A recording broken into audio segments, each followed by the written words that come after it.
Hello दोस्तों, तो कैसे हैं आप लोग। आशा करता हूं कि आप लोग अच्छे होंगे, मस्त होंगे, स्वस्थ होंगे। तो आज के इस वीडियो में हम लोग देखेंगे क्लास 10th के मैथमेटिक्स का चैप्टर नंबर थर्ड का यह प्रश्नावली 3.2 है। इस प्रश्नावली में कुल 7 प्रश्न हैं और इन 7 प्रश्नों को हम लोग इस वीडियो में कंप्लीट करने वाले हैं। इन प्रश्नों को करने से पहले हम लोग कुछ बेसिक जानकारी ले लेते हैं, ताकि जब इन क्वेश्चन को हम करें तो हमें कोई दिक्कत तकलीफ का सामना ना करना पड़े।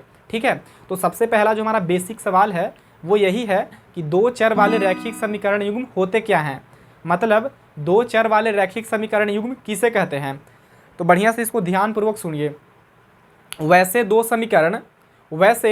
समीकरण जिसमें दो चर हो और उन दोनों चरों की अधिकतम घात 1 हो, उसे ही दो चर वाले रैखिक समीकरण युग्म कहते हैं।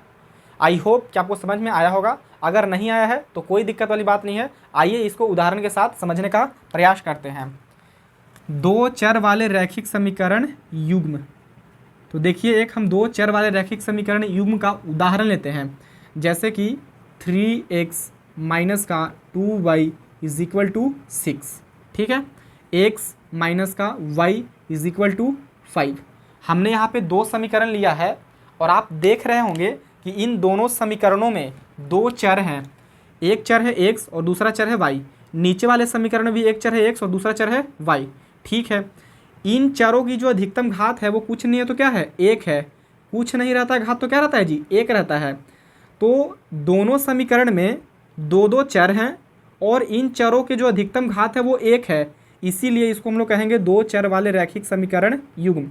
यदि घात 1 रहता है तो उसको हम लोग बोलते हैं रैखिक, और ये इक्वल का साइन है इसलिए इसको बोलेंगे समीकरण, और दो चर है इसीलिए इसको बोलेंगे दो चर वाला रैखिक समीकरण, और यहाँ पे दो समीकरण हैं इसीलिए इसको बोलेंगे युग्म। युग्म मतलब जोड़ा। जो दो चीज़ होते हैं उसको क्या बोलते हैं, जोड़ा, चाहे तो पेयर या तो युग्म बोलते हैं, है कि नहीं।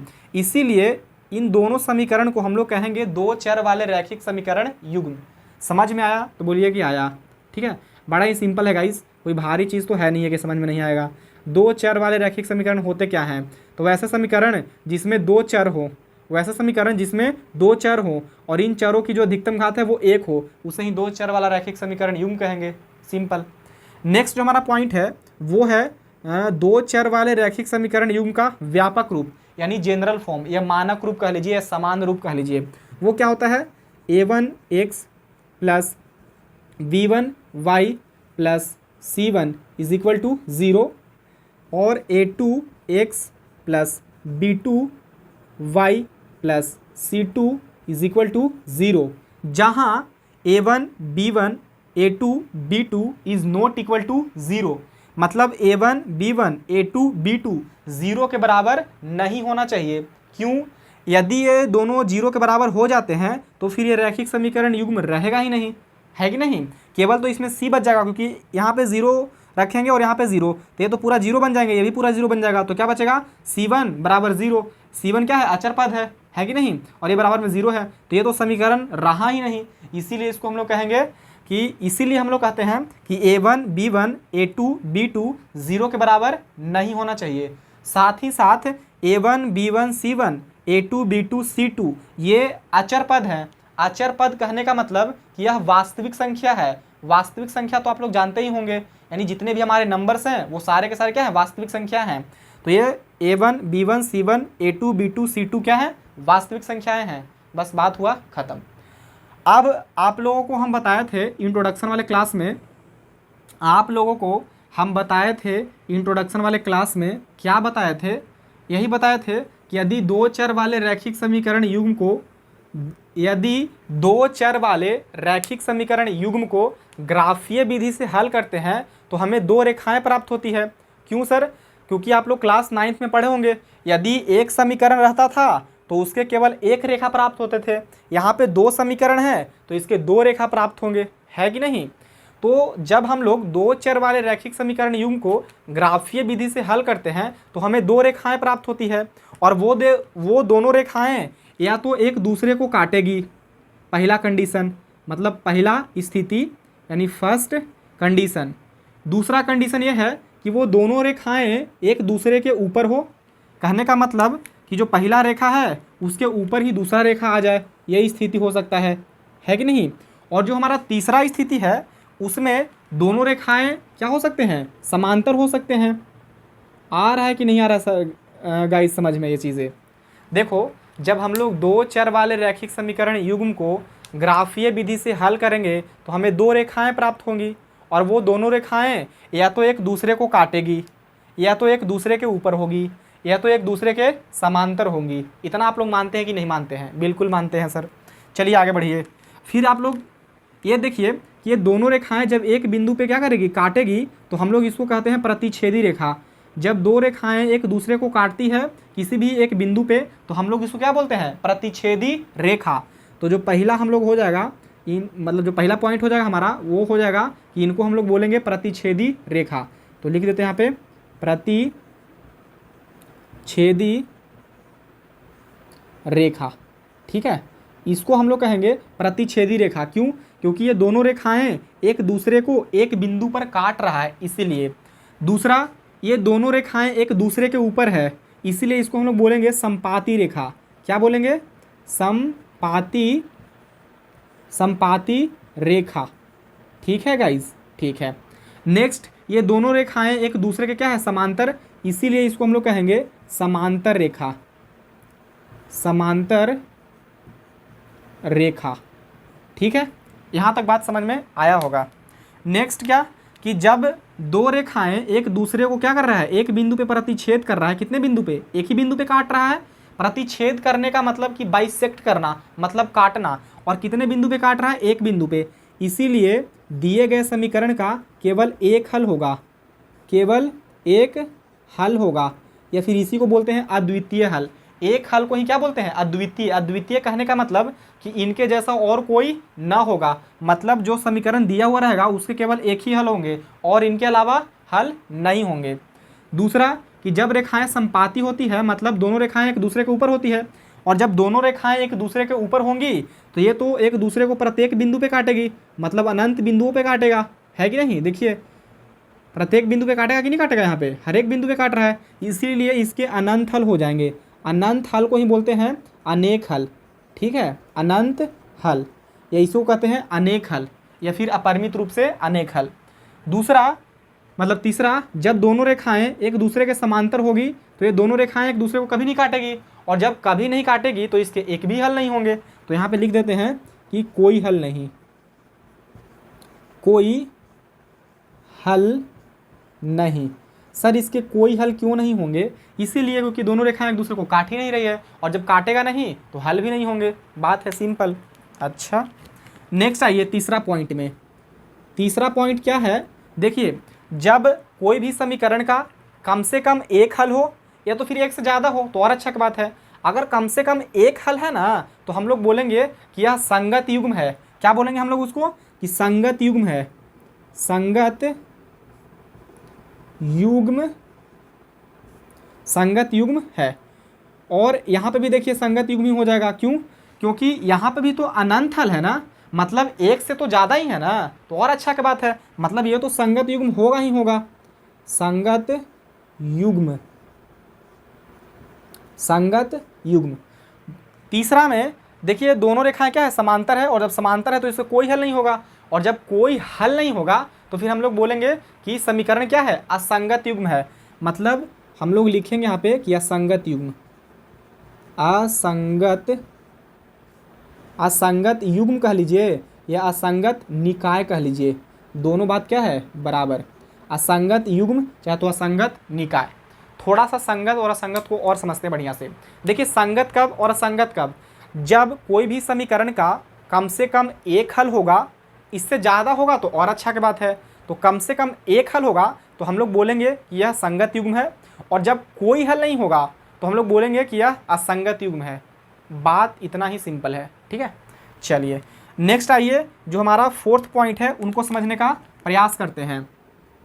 देखिए, जब रेखाएं प्रतिच्छेदी होता है, मतलब उसके एक हल होते हैं, तब समीकरण के जो भी समीकरण दो दिया हुआ रहेगा ना, उन समीकरण का गुणांक, कहने का मतलब यदि अभी व्यापक रूप हम लोग लें तो a1 बटा a2 बराबर नहीं होगा b1 बटे b2 के। मतलब a1 बटा a2, a1 बटा a2, a1 बटा a2 is not equal to b1 बटा b2। ठीक है, देखिए इक्वल का साइन नहीं है गाइज, ये नॉट इक्वल का साइन है, मतलब बराबर नहीं है। A1 बटा A2 बराबर नहीं है B1 बटे B2 के, बस। क्यों? क्योंकि ये प्रतिच्छेदी रेखा है, इसके केवल एक हल है इसलिए, ठीक है।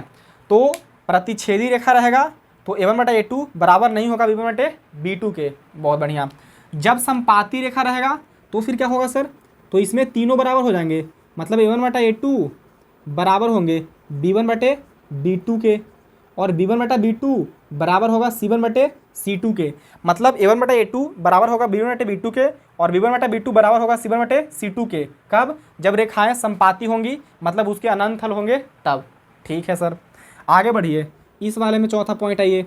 इसमें क्या है? दोनों रेखाएं क्या है? समांतर है। तो जब रेखाएं समांतर होता है तो A1 बटा A2 बराबर होता है B1 बटे B2 के, लेकिन B1 बटा B2 बराबर नहीं होता है किसके?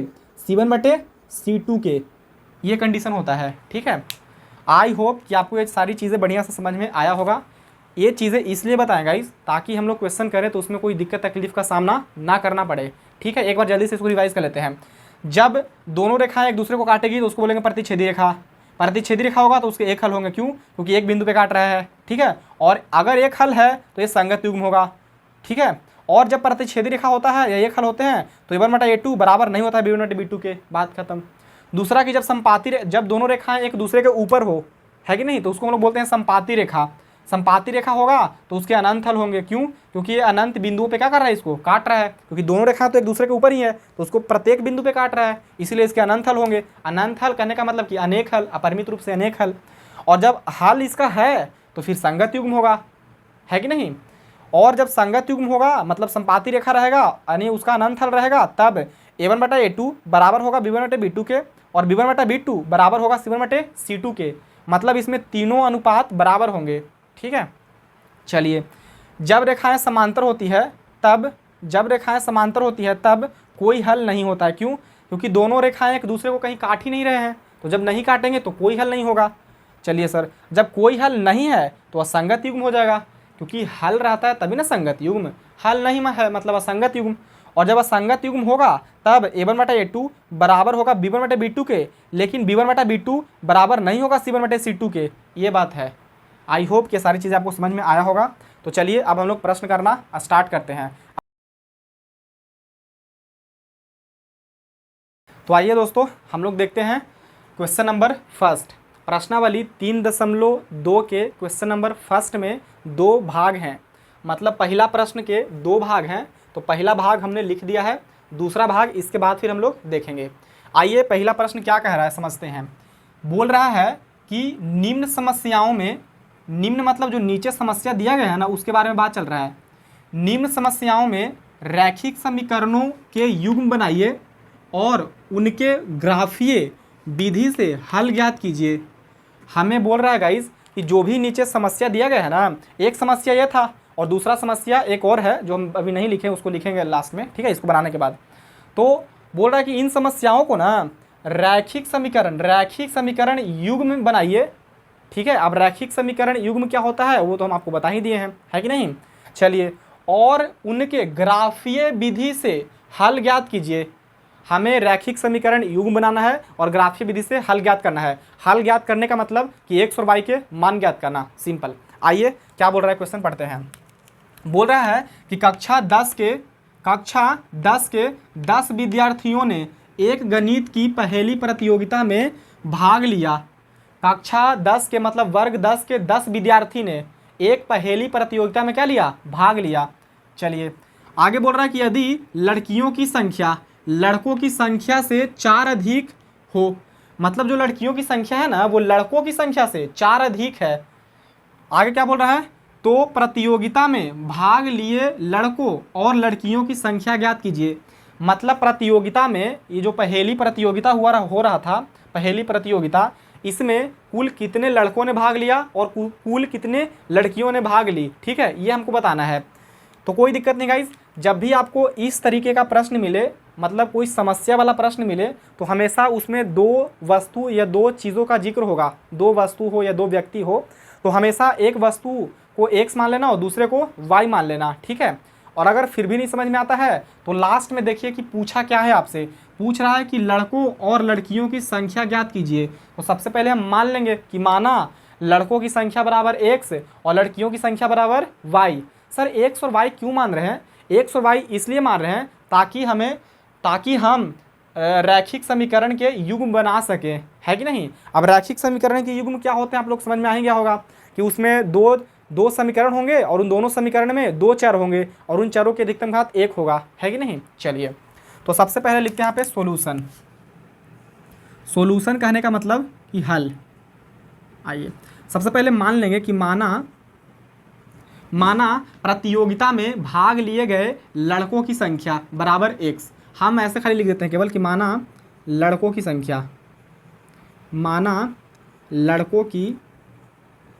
संख्या बराबर x है, ठीक है। तथा लड़कियों की संख्या बराबर y है। तो हमसे जो पूछा था वही हमने मान लिया कि माना लड़कों की संख्या x है और लड़कियों की संख्या y है। चलिए अब क्या करेंगे सर, अब कुछ नहीं, प्रश्नानुसार चलते हैं, जो भी प्रश्न बोल रहा है उसके अनुसार चलेंगे। तो लिखेंगे यहाँ पे प्रश्नानुसार, ठीक है। प्रश्नानुसार मतलब जो प्रश्न कह रहा है उसके अनुसार ही चलेंगे। क्या बोल रहा है प्रश्न बोल रहा है कि कक्षा 10 के 10 विद्यार्थियों ने एक गणित की पहेली प्रतियोगिता में भाग लिया था। कुल 10 विद्यार्थी थे ना। अब देखो 10 विद्यार्थी यदि भाग लिया है तो उसमें कुछ लड़का भी होंगे और कुछ लड़की भी होंगे, है कि नहीं। मतलब जितना लड़की होगा वो और जितना लड़का होगा वो, दोनों को जोड़ देंगे तो वो क्या होंगे 10 के बराबर, क्योंकि 10 ही विद्यार्थी हैं। तो हमने लड़कों की संख्या माना है x और लड़कियों की संख्या माना है y। तो इन दोनों को जोड़ के कितना आ जाएगा 10 के बराबर। क्यों? क्योंकि जो पहेली प्रतियोगिता में भाग लेने वाला विद्यार्थी है वो है 10 और 10 में कुछ लड़के होंगे कुछ लड़कियां होंगी और हमने वो मान ही लिया x और y। तो लिख देंगे कि x प्लस y बराबर 10। ऐसा क्यों लिखे समझ में आ गया होगा। लड़कों की संख्या है x और लड़कियों की संख्या है y और ये दोनों के जोड़ेंगे तो 10 के बराबर हो जाएगा, क्योंकि 10 ही विद्यार्थी ने भाग लिया था। बात खत्म। आगे क्या बोल रहा है, तो ये हमारा पहला समीकरण बन गया, ठीक है। आगे बोल रहा है कि यदि लड़कियों की संख्या लड़कों की संख्या से 4 अधिक है, मतलब जो लड़कियों की संख्या है ना, लड़कियों की संख्या हमने माना है y, लड़कों की संख्या से 4 अधिक है, तो जब कभी भी तुलना किया जाता है तो हम लोग इन दोनों संख्याओं को या इन दोनों पदों को बराबर के दोनों तरफ रख देते हैं। मतलब एक तरफ लिखेंगे x और एक तरफ लिखेंगे y, बीच में बराबर का चिन्ह देते हैं। अब प्रश्न को पढ़िए। यदि लड़कियों की संख्या लड़कों की संख्या से 4 अधिक है, लड़कियों की संख्या y था, लड़कियों की संख्या हमने y माना था, लड़कियों की संख्या मतलब ये लड़कों की संख्या से मतलब इनसे 4 अधिक है, यही अधिक है ना लड़कियों की संख्या। तो ये 4 ज़्यादा है तो इधर 4 घटा दीजिए, और अगर आप 4 नहीं घटाना चाहते हैं तो इधर 4 जोड़ दीजिए, दोनों में से कोई एक कम कर लीजिए। बोल रहा है कि ये 4 ज़्यादा है, मतलब लड़कियों की संख्या ज़्यादा है लड़कों की संख्या से, तो ये कम है ना 4, तो इधर 4 जोड़ दीजिए तब जाके बराबर हो जाएगा। और अगर इधर नहीं जोड़ना चाहते हैं 4 तो इधर 4 घटा दीजिए तब जाके बराबर हो जाएगा। समझ में आ रहा होगा गाइस।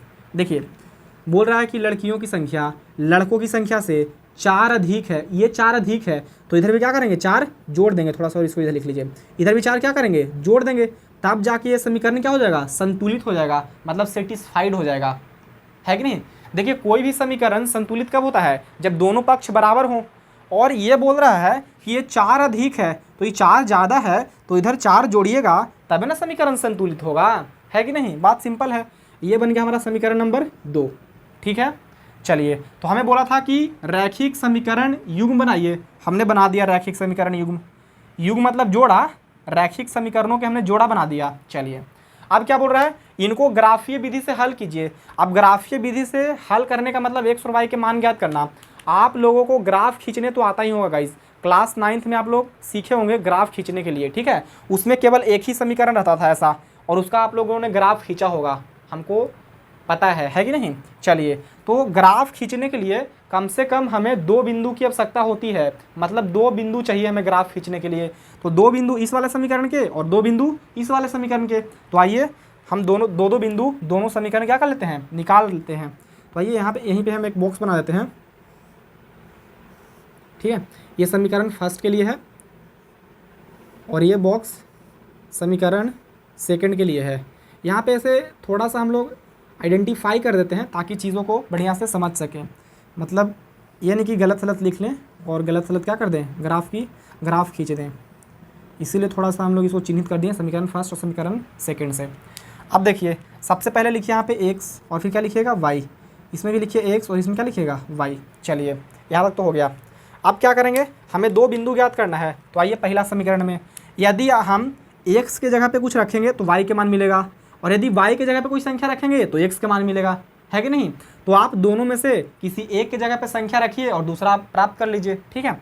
तो हम x के जगह पे यदि 5 रखते हैं तो ये 5 इधर जाएगा तो माइनस के 5 हो जाएगा, तो 10 में से 5 जाएगा तो कितना बचेगा, 5। मतलब x बराबर यदि 5 रखेंगे तो y बराबर क्या मिलेगा हमको, 5। आई होप कि चीज़ें आपको समझ में आ रहा होगा। अगर नहीं आ रहा है तो और थोड़ा बढ़िया समझा देते हैं। आइए देखिए x है तो x लिखिए प्लस y बराबर 10। यदि हम x बराबर 5 रखते हैं, x बराबर क्या रखते हैं 5, तो जहाँ पे x है वहाँ पे 5 रख दीजिए, प्लस y बराबर 10। तो y बराबर 10, ये प्लस में इधर जाएगा तो माइनस के 5, तो y बराबर कितना आ गया 5। मतलब y बराबर 5 आ गया कब, x बराबर 5 रखें तब। तो x के मान 5 है और y के मान भी 5। सिंपल। अब नहीं बताएंगे ऐसे तोड़ के। अब आप लोग इतना तो समझदार हैं ही क्योंकि 10th क्लास में चल गए हैं, 9th क्लास में ये चीज़ें पढ़ना था। चलिए आप इस बार रखते हैं x बराबर कुछ और रख लीजिए। मान लिया जाए x बराबर हम 4 रखेंगे यहाँ पे, तो x बराबर यदि 4 रखते हैं तो ये प्लस में 4 है, ये पड़ी जाएगा तो माइनस के 4, तो 10 में से 4 जाएगा तो क्या बचेगा 6। तो यहाँ पे 6 लिख देंगे बस। पहला समीकरण के दो बिंदु मिल गया है। अब इसी प्रकार दूसरा समीकरण के दो बिंदु ज्ञात कर लेते हैं। तो यदि हम यहाँ देखो, इसमें हमेशा तुम x के मान रखो, y के मान मिलता जाएगा। यदि x के मान 1 रखोगे 1, तो 4 में 1 जुटेगा तो क्या हो जाएगा 5, मतलब y के मान 5 आ जाएगा। y है ना, तो y के मान 5 आ जाएगा। और यदि x के पे हम 2 रख दें, यहाँ पे मान लो 2 रखेंगे तो 2 और 4 6, तो y के मान 6 आ जाएगा। तो अगर x बराबर हम 2 रखते हैं तो y के मान कितना आ रहा है 6। क्यों सर, कैसे, समझ में नहीं आया। समझिए, x है तो x लिखिए प्लस 4 है तो 4 बराबर y। अब x बराबर क्या ले रहे हैं 2, x बराबर क्या ले रहे हैं आप 2, तो 2 x की जगह पे 2 रखिए, तो 2 प्लस 4 बराबर y। तो 4 2 6 बराबर y। मतलब x बराबर 2 पर y कितना आया 6 आया। x बराबर 2 पर y कितना आया 6। बस। तो दोनों समीकरण के दो बिंदु मिल गए हैं। तो दोनों बिंदु मिल गए हैं तो आइए ग्राफ जल्दी से खींच देते हैं। ग्राफ खींचना बड़ा मुश्किल काम नहीं है गाइस, ये आप लोगों को भी मालूम होगा और ये हमें भी मालूम है। चलिए अब देखिए, ये सारी संख्याएं प्लस में ही है, इसलिए हम लोग क्या लेंगे, प्लस वाला ही लाइन जो है वो ज़्यादा बड़ा बनाएंगे और बाकी छोटा कर देंगे। आप चाहें तो इधर भी, जिधर आप यहाँ से लेकर यहाँ तक जितना लंबाई लिए हैं इधर भी उतना ही लंबाई ले लीजिए, कोई दिक्कत नहीं है, ठीक है। लेकिन हमें केवल प्लस वाली ही संख्या इसमें आया है, इसलिए हम केवल प्लस वाला लाइन को ज़्यादा बड़ा बनाए हैं, ठीक है। ये आपका होता है x अक्ष, उधर होता है x और इधर होता है x डैश, ये होता है y और इधर होता है y डैश, ठीक है। चलिए अब अच्छा एक बार और समझ लीजिए, इसको बोलते हैं x अक्ष, मतलब इंग्लिश में बोलते हैं x एक्सिस, चाहे तो इसको बोलते हैं हॉरिजॉन्टल लाइन, मतलब क्षैतिज रेखा। इसको बोलते हैं जो खड़ी हुई रेखा, इसको बोलते हैं y अक्ष, इसको इंग्लिश में बोलते हैं y एक्सिस। इसी रेखा का दूसरा नाम भी है ऊर्ध्वाधर रेखा, चाहे तो उदग्र रेखा, और इसको इंग्लिश में बोलते हैं वर्टिकल लाइन। क्या बोलते हैं इसको, वर्टिकल लाइन। चलिए ये तो एक्स्ट्रा नॉलेज हो गया। अब आप लोग दूरी बराबर ले लीजिएगा, 1 2 3 4 5 6 7, बाकी आप आगे भी ले सकते हैं, कोई दिक्कत नहीं है। 1 2 काफ़ी है, 1 2 1 2 3 4 5 6 7, ठीक है। चलिए कहीं दूरी ज़्यादा कहीं कम हो गया होगा क्योंकि हमारे पास स्केल नहीं है गाइस। आप बिल्कुल स्केल की सहायता से ही ग्राफ की रचना कीजिएगा, ठीक है। आप नंबर यहाँ पे बैठा दीजिए, 1 2 3 4 5 6 7, 1 2 3 4 5 6 7। चलिए आप चाहें तो आगे ले लीजिए, कोई दिक्कत वाली बात नहीं है। देखिए सबसे पहले पहला समीकरण को देखिए। पहला समीकरण के दो बिंदु क्या हैं, तो 5, 5, मतलब x भी 5 है और y भी 5 है। तो x बराबर 5 कहाँ आएगा, देखिए ये x अक्ष है तो इसमें 5 यहाँ पे है, और y बराबर 5 कहाँ आएगा, y बराबर 5। तो देखिए y बराबर 5 ऊपर है तो ऊपर चलिए यहाँ से, तो यहाँ से अगर ऊपर आएंगे तो इस सीधे में आएगा, देख लीजिए ऐसे करके यहाँ पे, ये आपका क्या है, पॉइंट आ गया 5,5। ठीक है, 1 मिनट रुक जाइएगा इस, 1 मिनट, चार्जर दे दूँ थोड़ा।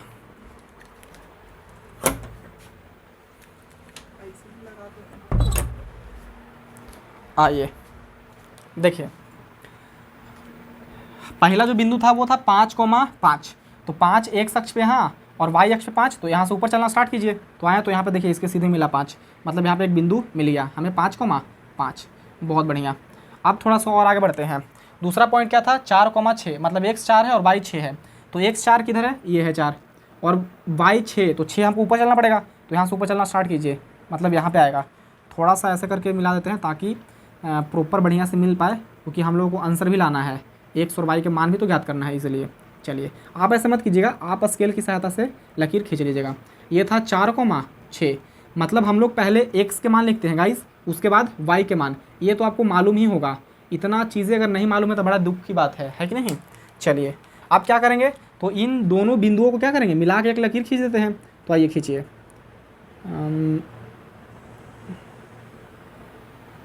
चलिए आई होप कि ये रेखा आपको थोड़ा टेढ़ा दिख रहा होगा। अब क्या ही कर सकते हैं इसमें, क्योंकि हमारे पास तो स्केल है ही नहीं, तो कोई दिक्कत नहीं है, समझने के लिए काफ़ी है।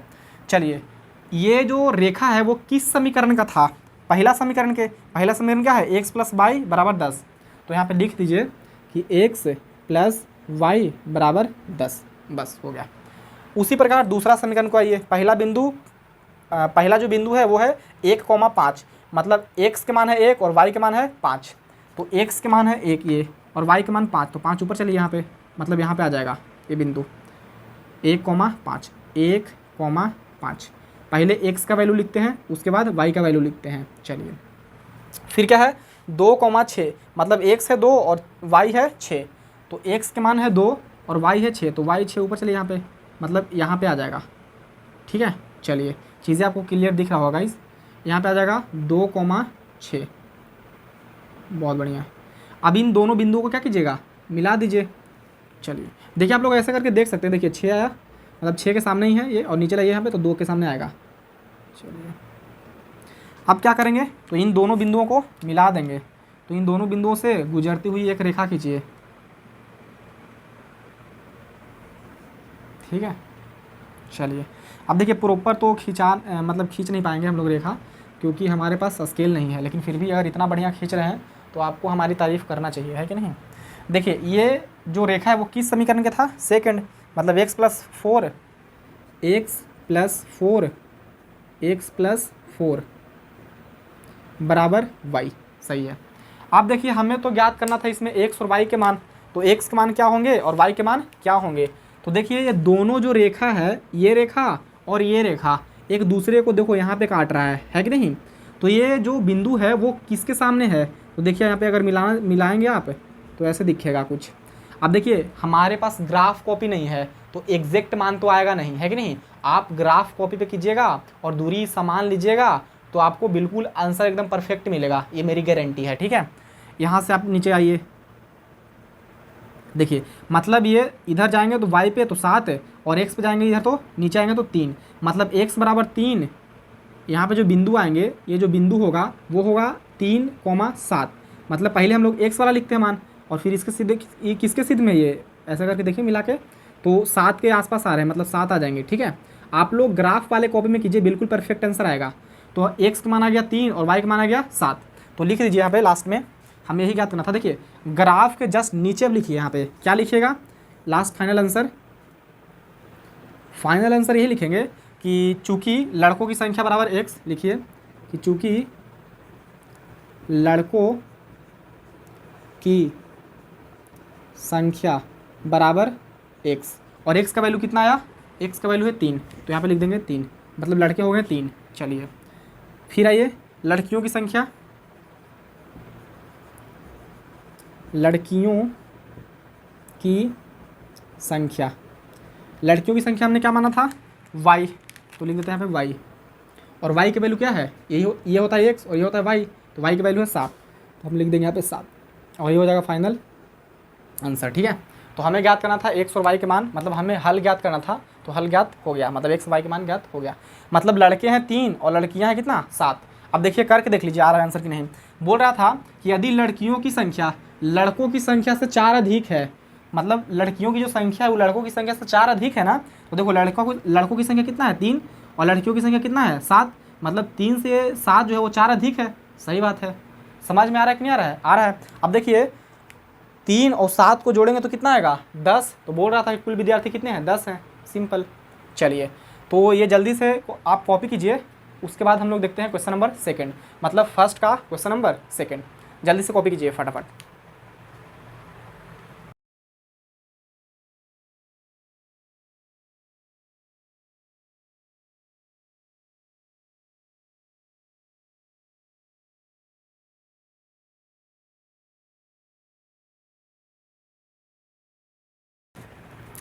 तो दोस्तों क्वेश्चन नंबर सेकंड हमने लिख दिया है बोर्ड पे, तो आइए देखते हैं क्वेश्चन नंबर सेकंड क्या कहता है। बोल रहा है कि 5 पेंसिल तथा 7 कलमों का मूल्य या कुल मूल्य 50 रुपया है। मतलब 5 पेंसिल और 7 कलम लीजिएगा तो कितना रुपये चुकाना पड़ेगा 50 रुपया। सही है। जबकि 7 पेंसिल तथा 5 कलमों का कुल मूल्य 46 रुपया है। तो एक पेंसिल का मूल्य तथा एक कलम का मूल्य ज्ञात कीजिए। मतलब हमें एक पेंसिल और एक कलम का मूल्य ज्ञात करना है। कोई दिक्कत नहीं है, हम आपको बताए थे कि हमेशा वर्ड प्रॉब्लम में यानी जब समस्या वाला प्रश्न रहेगा तो हमेशा 2 वस्तु या 2 व्यक्ति का जिक्र होगा और उन दोनों वस्तु या दोनों व्यक्ति में से किसी एक को एक्स और किसी और दूसरे को वाई मान लेना होता है। और अगर फिर भी नहीं समझ में आता है तो लास्ट में देखिए क्या पूछा है आपसे, एक पेंसिल का मूल्य तथा एक कलम का मूल्य ज्ञात कीजिए। एक पेंसिल और एक कलम का मूल्य ज्ञात करना है तो सबसे पहले हमें मानना पड़ेगा एक्स और वाई। सर एक्स और वाई क्यों? वही फिर से बात क्यों? क्योंकि हमको रैखिक समीकरण के युग्म बनाने हैं और रैखिक समीकरण के युग्म कब बनेंगे जब 2 चर रहेंगे, इसीलिए हमें एक्स और वाई मानना होता है इसमें। तो सबसे पहले लिखेंगे हल। हल मीन्स सॉल्यूशन। चलिए क्या लिखेंगे, वही मानेंगे कि माना एक पेंसिल का मूल्य, माना एक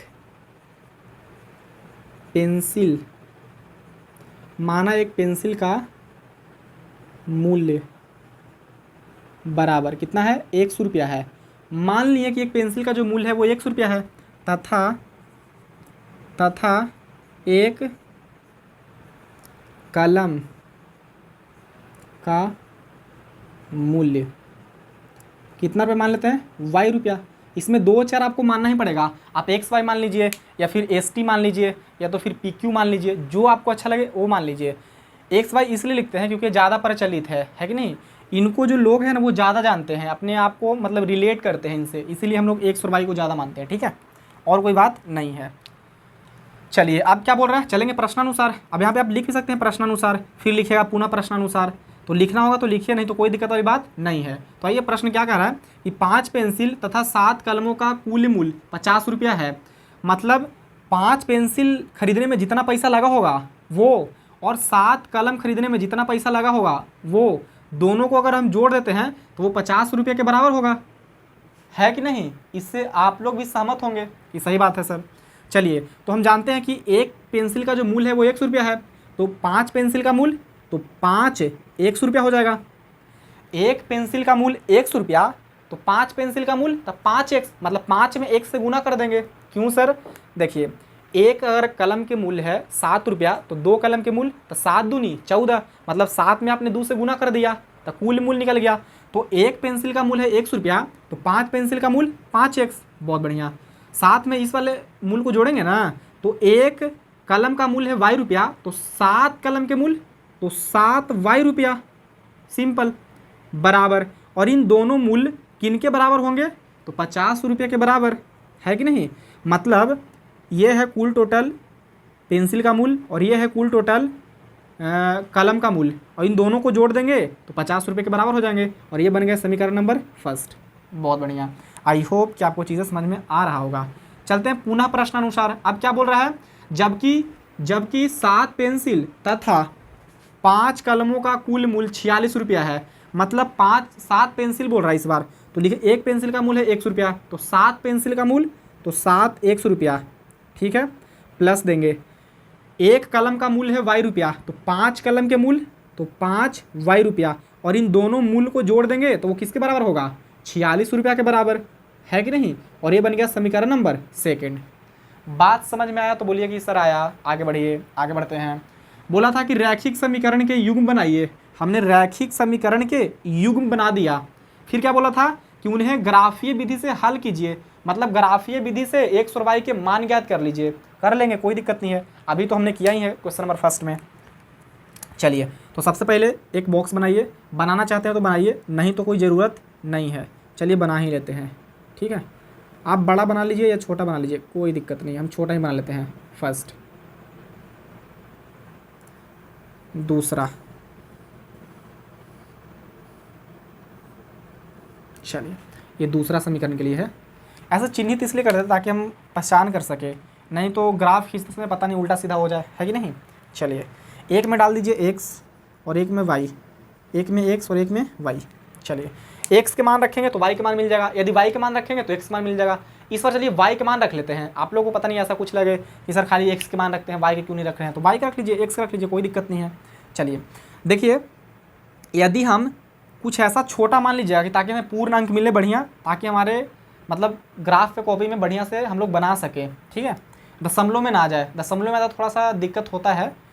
देखिए, यदि हम x की जगह पे यदि हम रख दे 2, तब 5 दूनी 10 हो जाएगा, और ये 10 प्लस में हो जाएगा तो माइनस के 10, तो कट कितना आएगा यहाँ पे 40, और 40 में 7 से भाग करेंगे तो फिर ये दशमलव में आ जाएगा और बड़ा दुख होगा, बड़ा दिक्कत वाला बात हो जाएगा, है कि नहीं। तो ये नहीं लेते हैं। क्या करेंगे अब हम लोग ये करते हैं कि यहाँ पे x की जगह पे तो कुछ लेने में बनेगा नहीं, ऐसे ले सकते हैं। x की जगह पे गाइस हम लोग 10 ले लेते हैं, तो 10 पचे 50, और ये प्लस में 10 है, ये पड़ी जाएगा तो माइनस के 10, और 50 में से 50 अति ये पड़ी प्लस के 50 होगा, ये पड़ी जाएगा तो माइनस के 50, और 50 में से 50 जाएगा तो 0, और 0 में 7 से भाग करेंगे तो 0। मतलब x बराबर अगर 10 लेते हैं, x बराबर यदि हम लोग 10 लेते हैं, x बराबर क्या लेते हैं 10, तो 10 पचे 50, ई पटी प्लस में 50 से पड़ जाएगा तो माइनस के 50, 50 में से 50 जाएगा तो 0, और 0 में 7 से भाग करेंगे तो 0, मतलब y बराबर क्या आ जाएगा 0। समझ में आ ही रहा होगा, हल कर लीजिएगा। x की जगह 10 रखिएगा तो आपको y का मान 0 मिल जाएगा। चलिए, फिर क्या है, इस बार कुछ और ले लीजिए। जैसे यहाँ पे हमने 10 लिया था, अब कुछ और ले लीजिए, 5 ले लीजिए। 5 लेंगे तो नहीं होगा, कुछ ऐसा करिए 3 ले लीजिए इस बार, क्योंकि देखिए 5 थी 15, और 50 में से 15 जाएगा तो कितना बचेगा 35, और 35 में 7 से भाग करेंगे तो 5, मतलब x बराबर 3 ले लीजिए। तो x बराबर 3 लीजिएगा तो 5 थी 15, और 15 ही पड़ जाएगा तो माइनस का 15, 50 में से 15 जाएगा तो 35, 35 में 7 से भाग करेंगे तो कितना आएगा 5 ही आएगा। सही है। तो एक मतलब पहला समीकरण के हमें 2 बिंदु मिल गए। दूसरा समीकरण के 2 बिंदु निकाल लीजिए। यदि हम यहाँ पे x की जगह पे क्या रख दें, x की जगह पे अगर आप रख देते हैं, x की जगह पे कुछ भी रख लीजिए, जैसे मान लेते हैं 2 रख देते हैं, तो 7 दूनी 14, और जब इसमें से हम 14 को घटाएंगे तो फिर वो 5 से कटेगा नहीं, है कि नहीं, क्योंकि 14 घटाएंगे तो कितना बचेगा, 46 में से 14 जाएगा तो कितना बचेगा, नहीं कटेगा, 5 से तो नहीं कटेगा।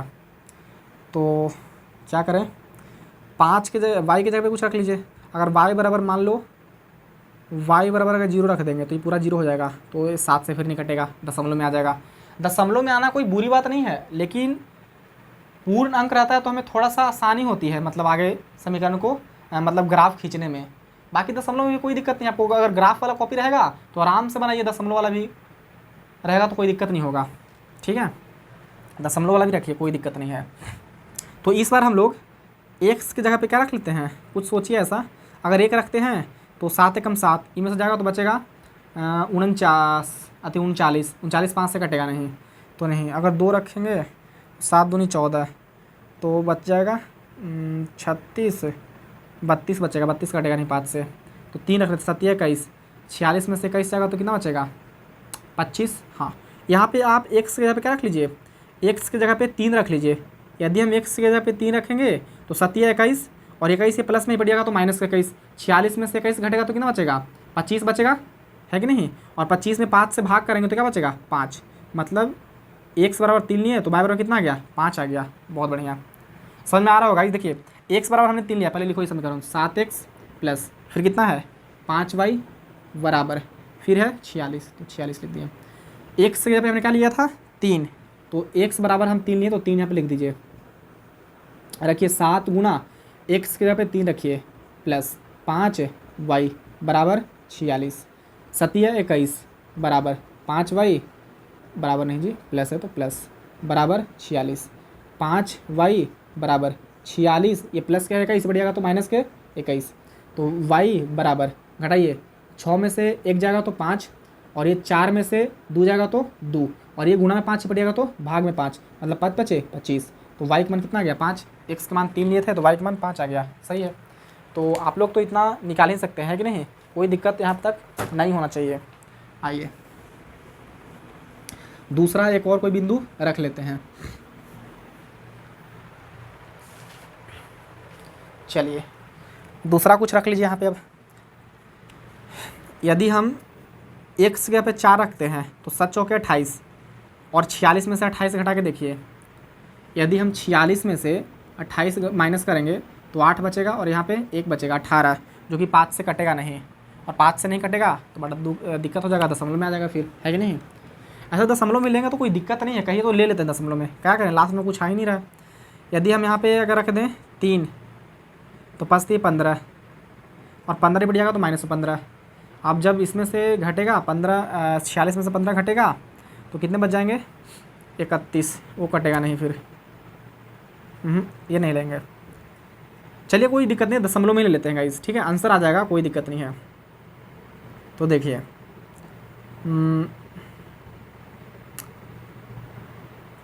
कोई दिक्कत नहीं है, ले लेते हैं x बराबर क्या ले लेते हैं 4 ले लो x बराबर, ठीक है दशमलव में आएगा तो आएगा कोई दिक्कत नहीं। x बराबर 4 लेंगे तो 7 चौके 28 और 28 इधर जाएगा माइनस में, तो 46 में से 28 जाएगा तो कितना बचेगा 18, तो 18 में अगर 5 से भाग करेंगे तो 18 में 5 से भाग कर दीजिए, तो 5 3 15 घट के आएगा 3, दशमलव बैठा के 0 उतारेंगे 6 5 30, मतलब 3.6 आ गया है, 3.6 कोई दिक्कत नहीं है, दशमलव में आएगा तो कोई दिक्कत नहीं है। बाकी आप ग्राफ वाले कॉपी में बनाइएगा तो और भी दिक्कत नहीं होगा, हमारे पास वो सिंपल साधा है इसलिए थोड़ा सा हम सोच रहे थे। चलिए आप ग्राफ क्या करते हैं रचना करते हैं, तो सबसे पहले y अक्ष खींच लेते हैं, सीधा लकीर है कि नहीं है, सीधा नहीं है। चलिए सीधा नहीं होगा तो आप लोग थोड़ा मैनेज कर लीजिएगा, ठीक है। एक लकीर हम लोग लेते हैं और ये दोनों संख्याएं जो है दोनों समीकरण में वो सारे प्लस वाली संख्याएं हैं, इसीलिए चलिए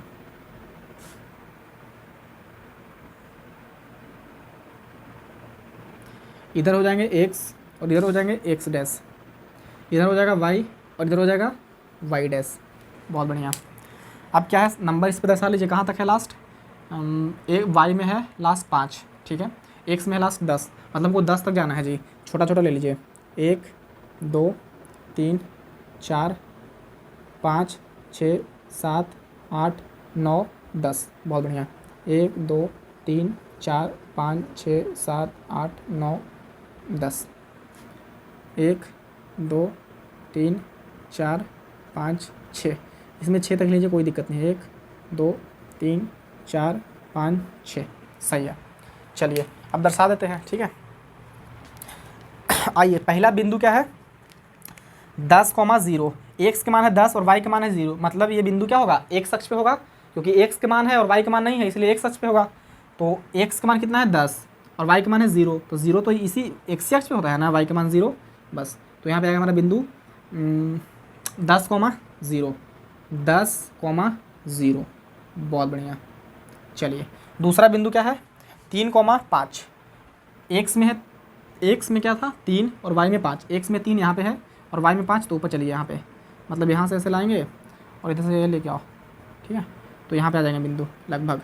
आप लोग जब स्केल की सहायता से बनाइएगा तो पूरा प्रॉपर बनेगा बढ़िया से एकदम, आंसर भी आएगा पूरा फाइनल क्लीन एकदम, कोई दिक्कत नहीं होगी। क्या था 3,5, तो यहाँ पे लिख दीजिए 3,5। चलिए अब इसको क्या करेंगे दोनों बिंदुओं को मिला देंगे, तो दोनों बिंदुओं को क्या कीजिए मिला दीजिए, दोनों बिंदुओं को मिला दीजिए। अब कैसे मिलाएगा इस, क्योंकि हमारे पास स्केल तो है नहीं।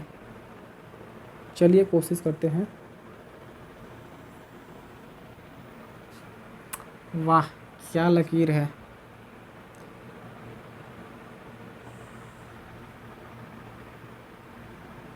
थोड़ा सा मैनेज कर लेना यार, ठीक है, क्योंकि प्रॉपर तो खींच नहीं पाएंगे हम लोग लाइन, लेकिन हाँ इतना है कि आप लोगों को समझ में आ जाएगा, ठीक है।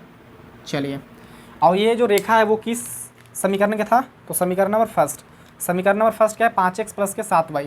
तो लिख दीजिए यहाँ पे 5x प्लस के 7y और बराबर में क्या था? 50। चलिए नेक्स्ट कौन सा है? दूसरा समीकरण। x है 3 और y है 5। x है 3 ये और y है 5, मतलब 5 ये, मतलब यहीं पे आएंगे ये बिंदु। चलो अच्छा की बात है। फिर क्या है? y है x है 4 और y है 3.6। x है 4 मतलब 4 यहाँ पे आएगा x, और y है 3.6 मतलब 3.6 कहीं यहाँ पे है कि नहीं? चलिए, और y कितना था? अति y है 3.6, तो ये तो हो गया। x कितना है? 4, तो 4 मतलब यहाँ पे, मतलब ये जो है यहाँ पे आ जाएंगे ये बिंदु। चलिए क्या है? 4,3.6। पहले x का वैल्यू लिखते हैं, उसके बाद y का वैल्यू। अब इन दोनों पॉइंट को क्या कीजिए? मिलान कर दीजिए। तो मिलान इस तरीके से कीजिए,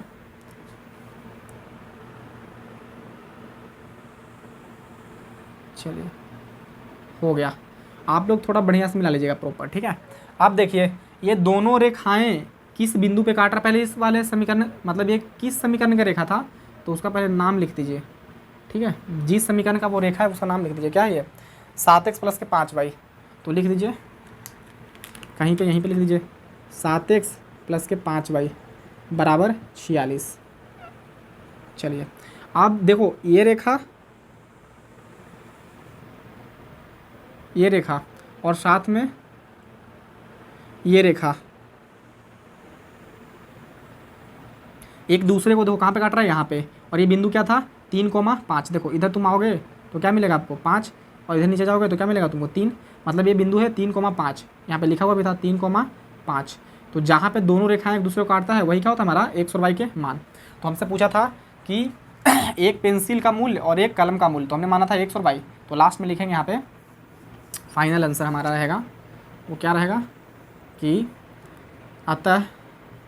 अतः एक पेंसिल का मूल्य बराबर x। हमने क्या माना था? एक पेंसिल का मूल्य x, और x की वैल्यू क्या है इसमें? x की वैल्यू ये होता है ना 3, और y की वैल्यू 5। तो x के बराबर आ गया, x के माना गया 3।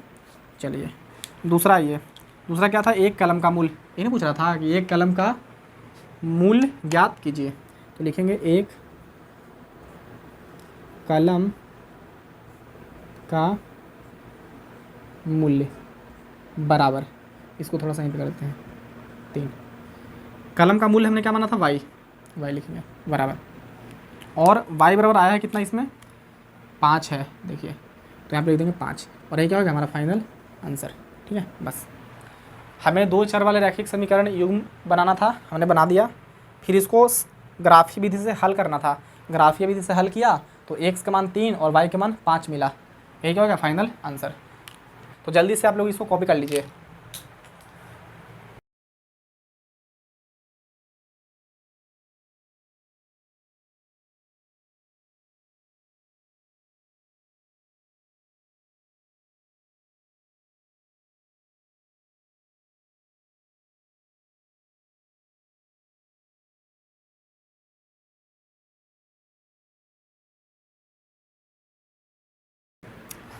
तो आइए दोस्तों, क्वेश्चन नंबर 2 हमने बोर्ड पे लिख लिया है। क्वेश्चन नंबर 2 क्या कह रहा है? आइए इसको बढ़िया से पढ़ते हैं। बोल रहा है कि अनुपातों a1/a2, b1/b2 और c1/c2 की तुलना कर ज्ञात कीजिए कि निम्न समीकरण युग्म द्वारा निरूपित रेखाएं, मतलब नीचे जो समीकरण युग्म दिया गया है इनके द्वारा निरूपित रेखाएं एक बिंदु पर प्रतिच्छेद करती है, समांतर है अथवा संपाती है। आगे समझ में, ये हमको बताना है कि मतलब इनके द्वारा, इन समीकरण के द्वारा निरूपित जो रेखाएं होंगी ना वो प्रतिच्छेदी होगी, समांतर होगी या फिर संपाती होगी, ये बताना है। हम अभी आप लोगों को बताए थे वीडियो को स्टार्टिंग में ही कि कब रेखाएं संपाती होती है, कब रेखाएं प्रतिच्छेदी होती है और कब रेखाएं समांतर होती है कि नहीं। तो आइए आइए चेक करके देख लेते हैं a1/a2 और b1/b2 की तुलना करके। तो निकालिए, सबसे पहले फर्स्ट प्रश्न को हल करते हैं। बाकी इसमें हम 2 कर देते हैं, कोई सा भी 2, बाकी एक आप कर लीजिएगा, ठीक है। चलिए इसी को कर दे देंगे, पहला और तीसरा। सबसे पहले ये लिखेंगे हल, a1/a2 बराबर, a1 कितना है, तो देखिए a1 जो होता है ना वो पहला समीकरण के x का गुणांक होता है, x का गुणांक कितना है 5, तो 5 बटा a2 क्या होता है सर, तो दूसरा समीकरण के x का गुणांक, तो 7। आ रहा समझ में, आ रहा होगा।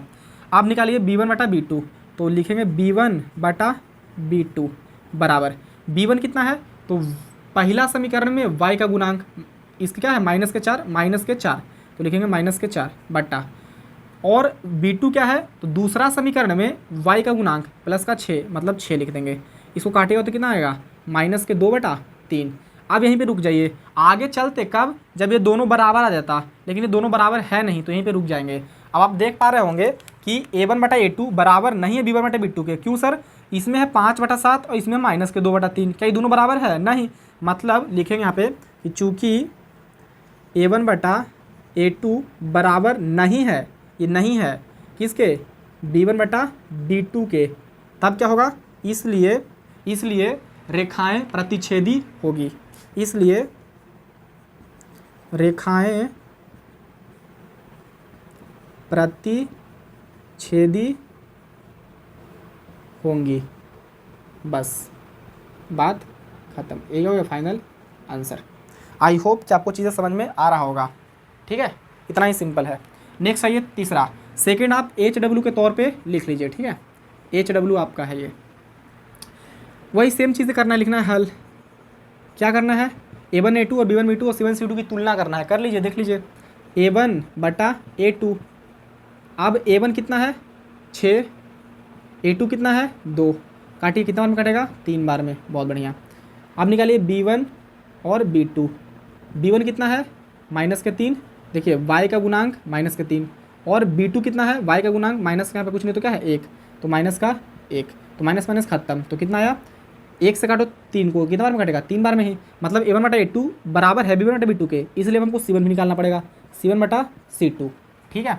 तो c1/c2, c1 कितना है 10 और c2 कितना है 9। अब देखिए a1/a2 बराबर है b1/b2 के, क्योंकि 3 ये भी, लेकिन c1/c2 बराबर नहीं है b1/b2 के, तो लिखेंगे कि चूँकि, लिखिएगा यहाँ पे कि चूँकि a1/a2 बराबर है किसके, b1/b2 के, b1/b2 के, लेकिन b1/b2 बराबर नहीं है किसके, c1/c2 के, क्योंकि c1/c2 कितना है 10/9, और ये दोनों आया है 3, मतलब ये दोनों तो बराबर हैं लेकिन ये बराबर नहीं है इसके, बात खत्म।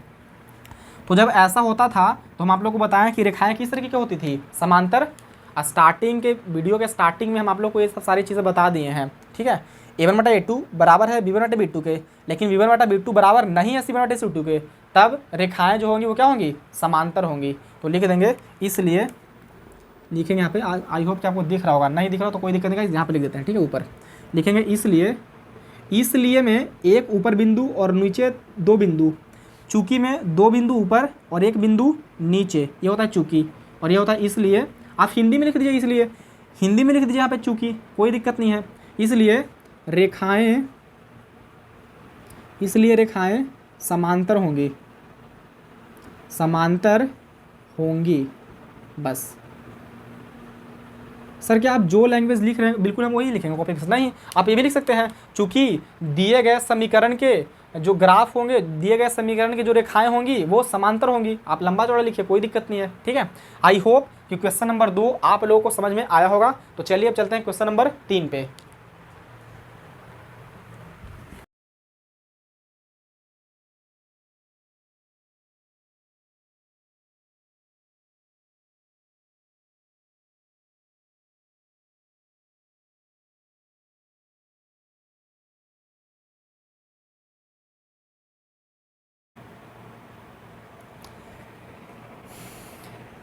तो दोस्तों आइए क्वेश्चन नंबर हमने 3 बोर्ड पे लिख लिया है।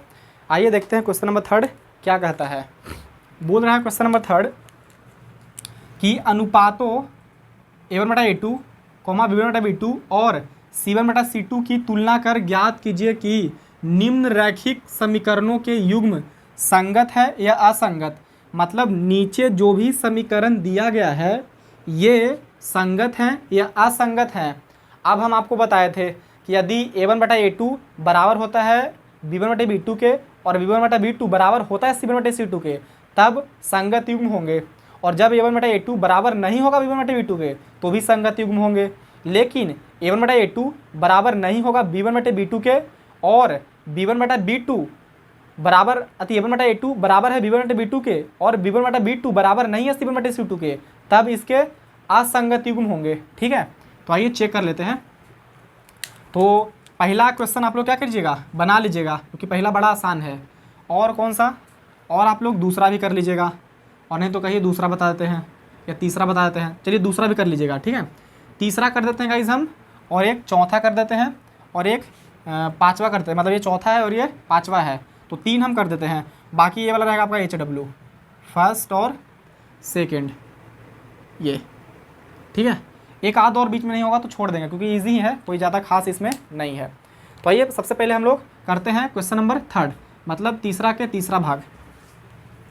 तो आइए क्वेश्चन नंबर तीसरा के तीसरा भाग में तीसरा क्या है, 3/2x प्लस का 5y, 5/3y और बराबर है क्या है 7। चलिए नेक्स्ट एक समीकरण और दिया गया है, और वो है 9x माइनस के 10y और बराबर के 14। 14 ही है, सही है। ये 2 समीकरण दिया गया है, लेकिन आप देख पा रहे होंगे कि यहाँ पे अभी ये रैखिक समीकरण तो है, लेकिन यहाँ पे बटा में संख्याएं हैं, तो इसको सही से प्रॉपर क्या कर लेते हैं, हल कर लेते हैं। नहीं भी करेंगे तो कोई दिक्कत नहीं है, ऐसे भी आंसर आ जाएगा। एक A1 ये हो जाएगा, ये B1 हो जाएगा, क्या दिक्कत है, कोई दिक्कत नहीं है। वहाँ पे हमको ऊपर नीचे पलटना पड़ेगा, और नहीं तो अभी इसको सही सीधा कर लीजिए। तो चलिए अभी सीधा कर लेते हैं।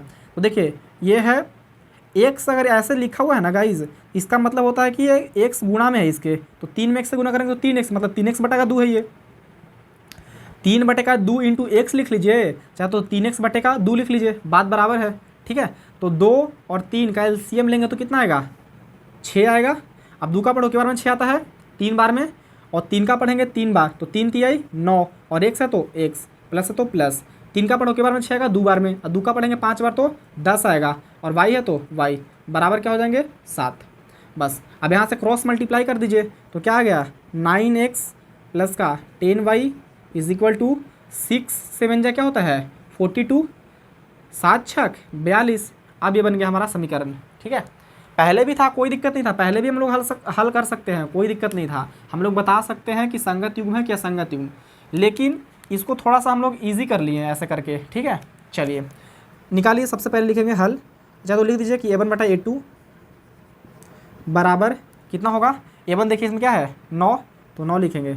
A2 कितना है इसमें 9, तो 9, 9 से 9 खत्म, तो कितना आया 1 आया। फिर निकालिए B1/B2, यहाँ पे लिखेंगे B1/B2। B1 कितना है, देखिए B1 है इसमें 10, तो 10 लिखेंगे। B2 कितना है इसमें माइनस के 10, तो माइनस के 10 लिखेंगे। तो B2 क्या है माइनस के 10, माइनस है तो माइनस के 10 लिखना पड़ेगा।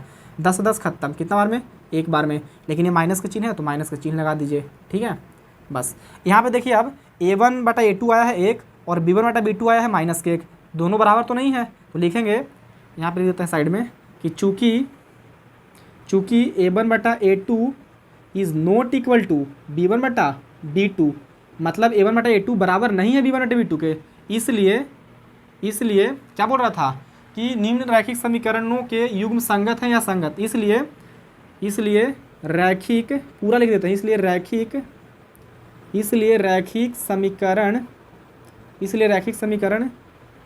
समीकरण के संगत युग्म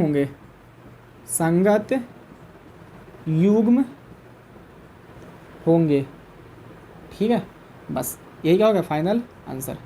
आप केवल डायरेक्ट लीजिए कि इसलिए संगत युग्म होंगे, सिंपल, कोई दिक्कत नहीं है। संगत युग्म कब होता है और असंगत युग्म कब होता है, ये हम इंट्रोडक्शन मतलब वीडियो के स्टार्टिंग में ही आप लोगों को बता दिए थे। एक बार और बता देते हैं। जब A1/A2 बराबर नहीं होता है B1/B2 के, तब संगत युग्म होंगे, और A1/A2 बराबर होगा B1/B2 के, और B1/B2 बराबर होगा C1/C2 के, तब संगत युग्म होंगे। लेकिन A1/A2 बराबर नहीं होगा B1/B2 के, और A1/A2 बराबर होगा B1/B2 के, लेकिन B1/B2 बराबर नहीं होगा C1/C2 के, तब उसको क्या होंगे, असंगत युग्म होंगे। ठीक है, चलिए, तो पहला हो गया हमारा कंप्लीट, पहला नहीं, ये था थर्ड पार्ट। बाकी फर्स्ट और सेकंड आप लोग आराम से कर सकते हैं, कोई दिक्कत वाली बात नहीं है। आइए अब हम लोग आते हैं कौन सा बना दें, ये भी तो इजी ही है जी, क्वेश्चन नंबर 4, कोई दिक्कत नहीं है। चलिए यही बना देते हैं, ठीक है, क्वेश्चन नंबर 5 ही बना देते हैं। इसमें क्या है, A1 ये है, B1 ये है -3, A2 ये है -10, और B2 क्या है 6, बस सिंपल। ठीक है, चलिए देखिए एक बात और याद रखिएगा गाइज, इसमें जो ये समीकरण था, इसमें 42 इधर है बराबर की साइड, इसमें भी 14 बराबर की इस साइड है, लेकिन एक में रहता है इधर बराबर के इस साइड, जैसा कि इसमें था। देखो किसमें कोई में ऐसा है नहीं है, ऐसा सब में बराबर के इधर साइड ही दिया गया है। लेकिन अगर ऐसा होता आपके पास, देखिए जैसे x माइनस के y बराबर 0, चलो तो एक और लेते हैं, x माइनस के y प्लस के 4 बराबर 0, और एक रहेगा x माइनस के y बराबर 5। अब देखिए इसमें तो अचर पद बराबर के इधर साइड है, लेकिन इसमें क्या है, बराबर के उधर साइड। तो इस स्थिति में हमको, आप चाहे तो इसको इधर कर दीजिए और नहीं तो इसको इधर कर दीजिए, तब जाकर क्या होगा, सही होगा। लेकिन ऐसे C1 इसको ले लीजिएगा और C2 इसको, तो गलत हो जाएगा। इसको आप इधर कर दीजिए, नहीं तो इसको इधर कर ले जाइए, मतलब x माइनस वाई, ये प्लस में है 5, ये बढ़ जाएगा तो माइनस में 5 हो जाएगा, बराबर 0। अब ये सही हुआ, A1 B1 अति A2 B2 C2, A1 B1 C1, simple. ठीक है, तो अगर बराबर के दोनों तरफ है दोनों चीज़ें तो कोई दिक्कत नहीं है, तो भी सही है, होता है। चलिए क्वेश्चन नंबर 5 पे आ जाइए। बाकी 3 पार्ट आप लोग बना लीजिएगा, ये भी बड़ा ही क्या है, सिंपल है, बन जाएगा आप लोगों से। क्या ही करना है, कुछ नहीं करना है, A1 A2 B1 B2 निकाल के देखना है क्या है नहीं है। आइए यहाँ पे भी वही सेम चीज़ें हैं, बाकी कर सकते हो, ऐसे भी कोई दिक्कत नहीं है, कहीं तो ऐसे ही कर देते हैं। चलिए ऐसे ही कर देते हैं, ये भी सही है, रैखिक समीकरण युग्म है ये भी दोनों, कोई दिक्कत नहीं है। तो करिए A1/A2 बराबर, A1 कितना है, देखो A1 ये पूरा है 4/3, अब तुम ये वाला भागा वाला बटा दो, पूरा बड़ा वाला बटा, चलो इसमें A2 क्या है 2, तो 2 लिखें, और इसी को हम पहले ही कन्वर्ट कर देते, मतलब इस तरीके से बदल देते समीकरण में, तो ज़्यादा अच्छा रहता। बाकी ऐसे भी कोई दिक्कत नहीं है। ठीक है, करिए अब देखिए हल कीजिए, 4 है तो 4 लिखिए, बटा में 3 है तो 3 लिखिए। अब ये भाग के चिन्ह तो गुणा बदल जाएगा, इसके नीचे कुछ नहीं तो क्या है 1, तो 1 ऊपर चल जाएगा, 2 कहाँ जाएगा नीचे, काटिए 2 दूनी 4, मतलब कितना आ गया 2/3। तो दोस्तों लाइट कट गया है, तो लाइट को आने दीजिए, उसके बाद बताते हैं। तो दोस्तों लाइट आ चुका है, तो चलिए आगे कंटिन्यू करते हैं। देखिए A1/A2 कितना आया 2/3। अब हम लोग निकालते हैं B1/B2, B1/B2 बराबर, B1 कितना है, देखिए इस वाले समीकरण में B1 है 2, तो 2 लिखेंगे बटा, B2 कितना है, B2 है -3 है, तो 3 लिख देंगे। यहाँ पे 2/3, यहाँ पे भी 2/3, मतलब आगे भी हमको चेक करना पड़ेगा, C1/C2, C1/C2 बराबर, C1/C2 कितना आएगा, देखिए C1 क्या है यहाँ पे, C1 8 है तो 8 लिखेंगे बटा, C2 क्या है 12, तो 12 लिखेंगे। काटिए इसको 4 से काटिए, चरका 4, 4 दूनी 8, चरका 4 चरनी 8, चरती आई 12, मतलब C1/C2 भी कितना आ गया 2/3, A1/A2 2/3, B1/B2 2/3, और C1/C2 2/3। तो हम लिख देंगे कि चूँकि, लिखिए कि चूँकि A1/A2 बराबर है B1/B2 के, और B1/B2 भी बराबर है C1/C2 के, देखिए 2/3 और 2/3 2/3, तो इसलिए चलिए यहाँ पे लिख देते हैं, इसलिए देखो A1/A2 बराबर होता है B1/B2 के, और B1/B2 बराबर होता है C1/C2 के, तब जो हमारा समीकरण जो होगा वो क्या होगा, संगत होगा। क्या होगा जी, संगत। इसलिए रैखिक समीकरण युग्म संगत होंगे, इसलिए रैखिक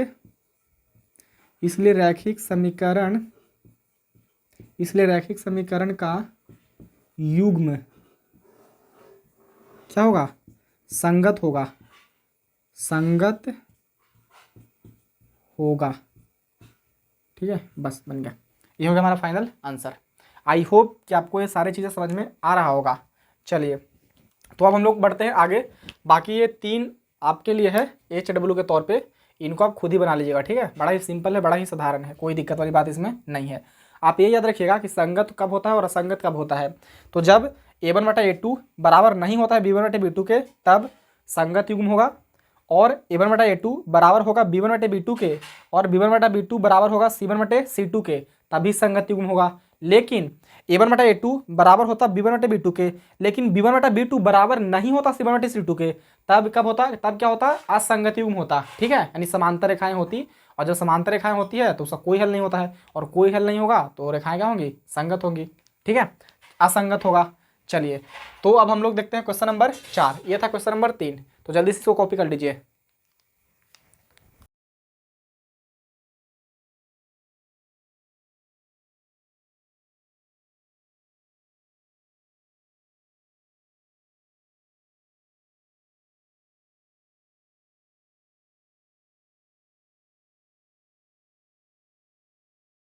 तो दोस्तों, क्वेश्चन नंबर 4 हमने बोर्ड पे लिख लिया है। तो आइए देखते हैं क्वेश्चन नंबर 4 क्या कह रहा है। क्वेश्चन नंबर 4 बोल रहा है कि निम्न रैखिक समीकरणों के युग्मों में से, निम्न रैखिक समीकरणों के युग्मों में से कौन से युग्म संगत या असंगत है। हमको ये बताना है कि ये जो नीचे रैखिक समीकरण के युग्म दिए गए हैं, मतलब जो जोड़ा दिया गया है, उनमें से कौन सा युग्म संगत है और कौन सा असंगत है। यदि संगत है तो ग्राफीय विधि से हल ज्ञात कीजिए। मतलब जब कोई रैखिक समीकरण युग्म संगत होगा तो हमको उसको ग्राफीय विधि से हल ज्ञात करना है। चलिए, कोई दिक्कत वाली बात नहीं है। देखिए, सबसे पहले हम लेते हैं पहला प्रश्न। ठीक है, और पहला प्रश्न चेक करते हैं कि संगत है या नहीं। अगर संगत होगा तो उसको ग्राफीय विधि से हल कर देंगे, मतलब x और y के मान ज्ञात कर लेंगे। चलिए, तो पहला समीकरण लेते हैं, क्या है, x प्लस के y इज इक्वल टू 5, और दूसरा क्या है, दूसरा यहीं पर लेते हैं 2x प्लस के 2y बराबर के 10। चलिए, अब क्या करेंगे, देख पा रहे होंगे कि इसको हम छोटा कर सकते हैं। मतलब इसमें से अगर 2 कॉमन ले लें तो x बच जाएगा, यहाँ से 2 कॉमन लिए तो x बचेगा, प्लस के प्लस 2 कॉमन लिए तो क्या बचेगा, y बराबर 10। अब ये 2 गुणा में रहेगा तो भाग में, मतलब x प्लस y बराबर 10। अब ये 2 गुणा में तो कहाँ जाएगा, भाग में कट जाएगा, तो x बराबर आ गया, x प्लस वाई बराबर आ गया, कितना बार में कटेगा, 5 बार में, तो 5। आपका समीकरण 1 भी क्या था, x प्लस वाई बराबर 5, और समीकरण 2 भी क्या आ गया, x प्लस वाई बराबर 5। ठीक है, हमको देखना है कि संगत है या नहीं। तो आइए चेक कर लेते हैं। तो लिखिए A1/A2 बराबर, A1 कितना है, यहाँ पे कुछ नहीं तो क्या है 1, तो 1 लिखेंगे बटा A2 क्या है, यहाँ पे कुछ नहीं तो क्या है 1 ही है, तो 1 कट कितना आएगा 1। चलिए, नेक्स्ट निकालिए B1 और B2, B1/B2, B1 कितना है, कुछ नहीं तो यहाँ पे क्या है 1, और यहाँ पे कुछ नहीं तो क्या है 1, मतलब 1/1 बराबर क्या आएगा 1। बहुत बढ़िया। अब क्या करना पड़ेगा, C1 निकालना पड़ेगा। चलिए, आपको नहीं दिख रहा होगा नीचे, तो अब यहाँ पे करते हैं C1/C2 बराबर, C1 कितना है 5, C2 कितना है 5, तो 5 से 5 खत्म होगा कितने बार में, एक बार में, है कि नहीं। 5 से 5 कितने बार में खत्म होगा, एक बार में। तो यहाँ पे भी एक आया था, यहाँ पे भी एक आया है, और यहाँ पे भी एक आया है, मतलब तीनों बराबर हो गए हैं। A1/A2 लिखिए कि चूँकि A1/A2 बराबर है B1/B2 के, और B1/B2 बराबर है C1/C2 के, है कि नहीं। A1/A2 1, B1/B2 भी 1, और C1/C2 भी 1 आया है, मतलब तीनों प्रश्न बराबर हो गए। इसलिए यह संगत होगा, इसलिए लिख दीजिए, इसलिए यह युग्म संगत होगा, इसलिए यह युग्म संगत होगा। अच्छा, तो लिख दीजिए डायरेक्ट कि इसलिए यह संगत होगा, इसलिए यह युग्म संगत होगा। ठीक है, होगा, बस हो गया। संगत जब है तो बोला था यदि संगत है तो ग्राफीय विधि से हल ज्ञात कीजिए। अब इसको ग्राफीय विधि से क्या करना है, हल ज्ञात करना है। तो देखिए, आप देख पा रहे होंगे कि a1/a2 बराबर है b1/b2 के और b1/b2 बराबर है c1/c2 के। मतलब ये दोनों समीकरण क्या हैं, बराबर ही हैं। देखिए समीकरण 1 और समीकरण 2 दोनों क्या है, बराबर। मतलब ये है x + के y बराबर 5, x + के y बराबर 5, दोनों एक ही समीकरण है। मतलब जो इसका रेखा होगा, इस वाले समीकरण का जो रेखा आएगा वो भी वही रेखा इस वाले समीकरण का भी होगा, है कि नहीं। मतलब दोनों एक दूसरे के ऊपर होंगे, और जब एक दूसरे के ऊपर होंगे तो इसके कितने हल होंगे, अनेक हल होंगे, मतलब बहुत सारे हल होंगे, अनंत हल होंगे। कोई दिक्कत नहीं है, अब आप लोग आराम से निकाल सकते हैं। चलिए हम एक डब्बा बना लेते हैं, और ये जो डब्बा है वो दोनों समीकरण के लिए कॉमन हो जाएगा। मतलब समीकरण 1 के लिए भी और समीकरण 2 के लिए भी अलग अलग आप दोनों डब्बा बना लीजिए, कोई दिक्कत नहीं है। आप सोचिए कि सर यहाँ पे हम 5 रख देंगे इस वाले में, और इस वाले में x बराबर हम रख देंगे 6, तो सर अलग अलग नहीं हो गया। कोई दिक्कत नहीं है, तुम कैसे भी रख के देख लो। x बराबर 5 रख दो यहाँ पे, x बराबर यहाँ पे 50 रख दो, उससे कोई फर्क नहीं पड़ेगा। वो इस वाला समीकरण के जो रेखा होगा ना, बिल्कुल उसी रेखा पे इस वाला समीकरण का भी रेखा आएगा, फिक्स है एकदम। करके तुम देख लेना, कुछ भी बिंदु ले लेना, ठीक है। तो एक में लिख देते हैं x और एक में लिख देते हैं y, ठीक है। चलिए फिर क्या करेंगे, फिर यहाँ पे देखिए x कितना है, अति मान रखिए यहाँ पे x का मान रखिए तो y का मान निकल जाएगा। x रखते हैं 0, तो x रखिएगा 0 तो पूरा 0 बन जाएगा, तो y बराबर कितना आ जाएगा 5। इस बार y बराबर रख लीजिए 0, तो y 0 रखेंगे तो x बराबर कितना आ जाएगा 5। इतना तो समझ में आ गया होगा। अब दोनों के लिए यही होगा सेम। अब ग्राफ खींच दीजिए। ऐसा तो ग्राफ खींचना नहीं था, आप डायरेक्ट लिख सकते हैं, ग्राफ खींचने की आवश्यकता नहीं था, आप डायरेक्ट लिख सकते हैं कि चूंकि a1/a2 बराबर है b1/b2 के और b1/b2 बराबर है c1/c2 के, इसलिए इसके अपरिमित रूप से अनेक हल होंगे, मतलब अनंत हल होंगे। डायरेक्ट लिख दीजिए। लेकिन बोला था कि ग्राफीय विधि से हल कीजिए या ग्राफीय विधि से हल ज्ञात कीजिए, इसलिए हम लोग ग्राफीय विधि से क्या कर रहे हैं, हल को ज्ञात कर रहे हैं। दिखाना पड़ेगा यहाँ पे। चलिए 1 2 3 4 5, 1 2 3 4 5, बाकी इधर लीजिए 1 2 1 2, माइनस के 2 माइनस के 1 माइनस के 1 माइनस के 2, 1 2 3 4 5, इधर होता है x और इधर होता है x डैश, इधर होता है y और इधर होता है y डैश। 1 2 3 4 5। चलिए अब क्या करेंगे,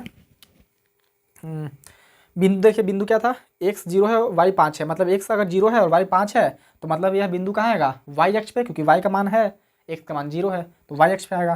तो 5 यहाँ पे आ जाएगा, 0,5 0,5।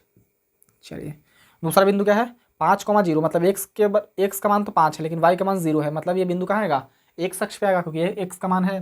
तो यहाँ पे आ जाएगा क्या, 5,0। बोलिएगा सर इसमें 0,5 लिखे, इसमें 5,0, तो हम लोग पहले x को लिखते हैं ना, x का मान लिखते हैं। तो x का मान क्या था 5 और y का मान क्या है 0, तो x के मान 5 और y के मान 0। अब क्या कीजिएगा, तो इनको मिला दीजिए, ठीक है, इनको क्या कीजिए, मिला दीजिए। चलिए खैर थोड़ा तो सही बना है सीधा, अब प्रॉपर सीधा तो नहीं हो पाएगा गाइज, ठीक है, आप लोग देख लीजिएगा। अब ये किस समीकरण का रेखा है, तो 1 का भी और 2 का भी, तो दोनों लिख दीजिए भाई, सेम चीज़ें हैं, x + y बराबर 5। अब ये समीकरण 1 भी है और समीकरण 2 भी है। देखिए समीकरण 1 भी है, समीकरण 2 भी है, यही यहाँ पे 2 नहीं लिखे हैं गाइस, ठीक है। समीकरण 1 ये था और समीकरण 2 ये है।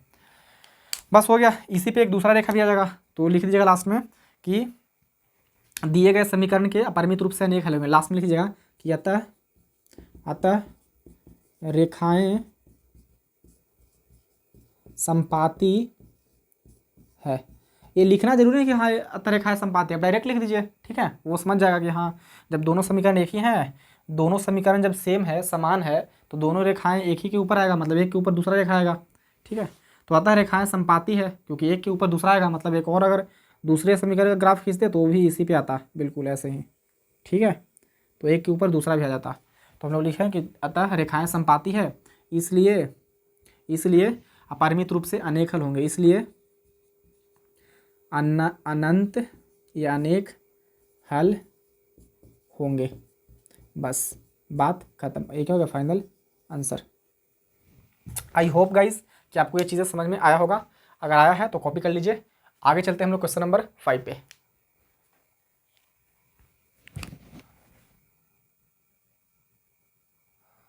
रुकिए गाइज, देखिए दोस्तों, एक ही क्वेश्चन हमने इसमें बताया, एक और बता देते हैं, ठीक है। हमने इसमें 4 पार्ट है और हमने एक ही पार्ट बताया। इसको थोड़ा सा करेक्शन कर देते हैं, इस माफ़ कीजिएगा। एक क्वेश्चन और बता देते हैं कम से कम। एक क्वेश्चन से आप लोगों को समझ में तो नहीं आया होगा, ये हमें भी पता है। एक क्वेश्चन और बता देते हैं, ठीक है। ये गलती से मिस्टेक हो गया, चलिए सही है। ये थर्ड था हमारा, फर्स्ट सेकंड थर्ड, और ये फर्स्ट था। चलिए कोई बात नहीं, एक और बता देते हैं, ठीक है। तो ये था हमारा फर्स्ट का। बाकी कोई कहिए तो सेकंड, सेकंड तो बना ही लीजिएगा, कोई दिक्कत नहीं है। सेकंड आप बना लीजिएगा, ठीक है। सेकंड आप बना लेंगे, उम्मीद है हमें आपसे उम्मीद है कि आप सेकंड आपसे बन जाएगा। देख लेना, ऐसा कुछ नहीं करना है। A1/A2 बराबर है B1/B2 के नहीं। अगर होगा A1/A2 बराबर B1/B2 के तो फिर आगे चेक करेंगे C1/C2 बराबर है कि नहीं B1/B2 के। अगर होगा तो फिर लिखेंगे कि संगत युग्म होगा, है कि नहीं। और संगत युग्म होगा तो फिर उसको हम लोग ग्राफी विधि से हल कर देंगे। ग्राफी विधि से हल करने आएंगे, क्या होगा, सिंपल है। चलिए तो कोई तीसरा या चौथा में से कोई एक बता देते हैं, कोई एक बता देते हैं। चलिए तीसरा ही बता देंगे, ठीक है, कोई दिक्कत नहीं है। थर्ड ही बता देते हैं। चलिए क्वेश्चन नंबर थर्ड देखिए। सबसे पहले हमें चेक करना है कि संगत है, संगत है, संगत युग्म है कि असंगत युग्म है। तो आइए चेक कर लेते हैं सबसे पहले क्वेश्चन नंबर थर्ड का। बाकी सेकंड और फोर्थ आपका क्या रहेगा, HW रहेगा। आप खुद से बना लीजिएगा, बन जाएगा, कोई दिक्कत नहीं है। तो ये लिखते हैं A1/A2 बराबर, A1 कितना है 2, A2 कितना है 4, काटेगा तो कितना आएगा 1/2, सही है। नेक्स्ट B1/B2 बराबर, B1 कितना है यहाँ पे, कुछ नहीं तो 1 है, बटा B2 कितना है यहाँ पे -2, देखिए तो -2। अब इसको काटेंगे तो कटेगा नहीं, यही आएगा 1/-2। तो आप देख पा रहे होंगे कि A1/A2 है 1/2 और B1/B2 है -1/2, मतलब ये बराबर नहीं हुए। तो लिखेंगे यहाँ पे कि चूँकि A1/A2 बराबर नहीं है किसके, B1/B2 के। और जब बराबर नहीं होता है A1/A2 B1/B2 के, तब कैसे युग्म होते हैं, संगत युग्म होता है कि नहीं, संगत युग्म। आपको हम स्टार्टिंग में ही बता दिए थे कि कब संगत होगा और कब असंगत होगा। तो A1/A2 बराबर नहीं है B1/B2 के, इसलिए संगत युग्म होंगे, इसलिए संगत होगा, ये संगत युग्म होंगे। कुछ भी लिख दीजिए बस, ये क्या होगा फाइनल आंसर। अब जब संगत है तो इसको ग्राफीय विधि से हल कर लेना है। अब ग्राफीय विधि से हल कर ही लीजिएगा, ये 2 बिंदु इसका लीजिएगा, 2 बिंदु इसका, और ग्राफ खींच लीजिएगा और हल निकाल लीजिएगा उसका। X और Y का जो मान आएगा देख लीजिएगा। कोई दिक्कत, बनाना पड़ेगा नहीं, कोई दिक्कत नहीं। अभी इसका 2 पॉइंट लीजिए, दोनों समीकरण के 2 पॉइंट आ गए, इसके 2 पॉइंट, इसके 2 पॉइंट। अब क्या कीजिएगा, ग्राफ खींचिएगा। ग्राफ खींचने के बाद दोनों रेखाएं देखिएगा किस बिंदु पे कट रहा है, और उसके नीचे आएगा X अक्ष में और फिर आएगा Y अक्ष में।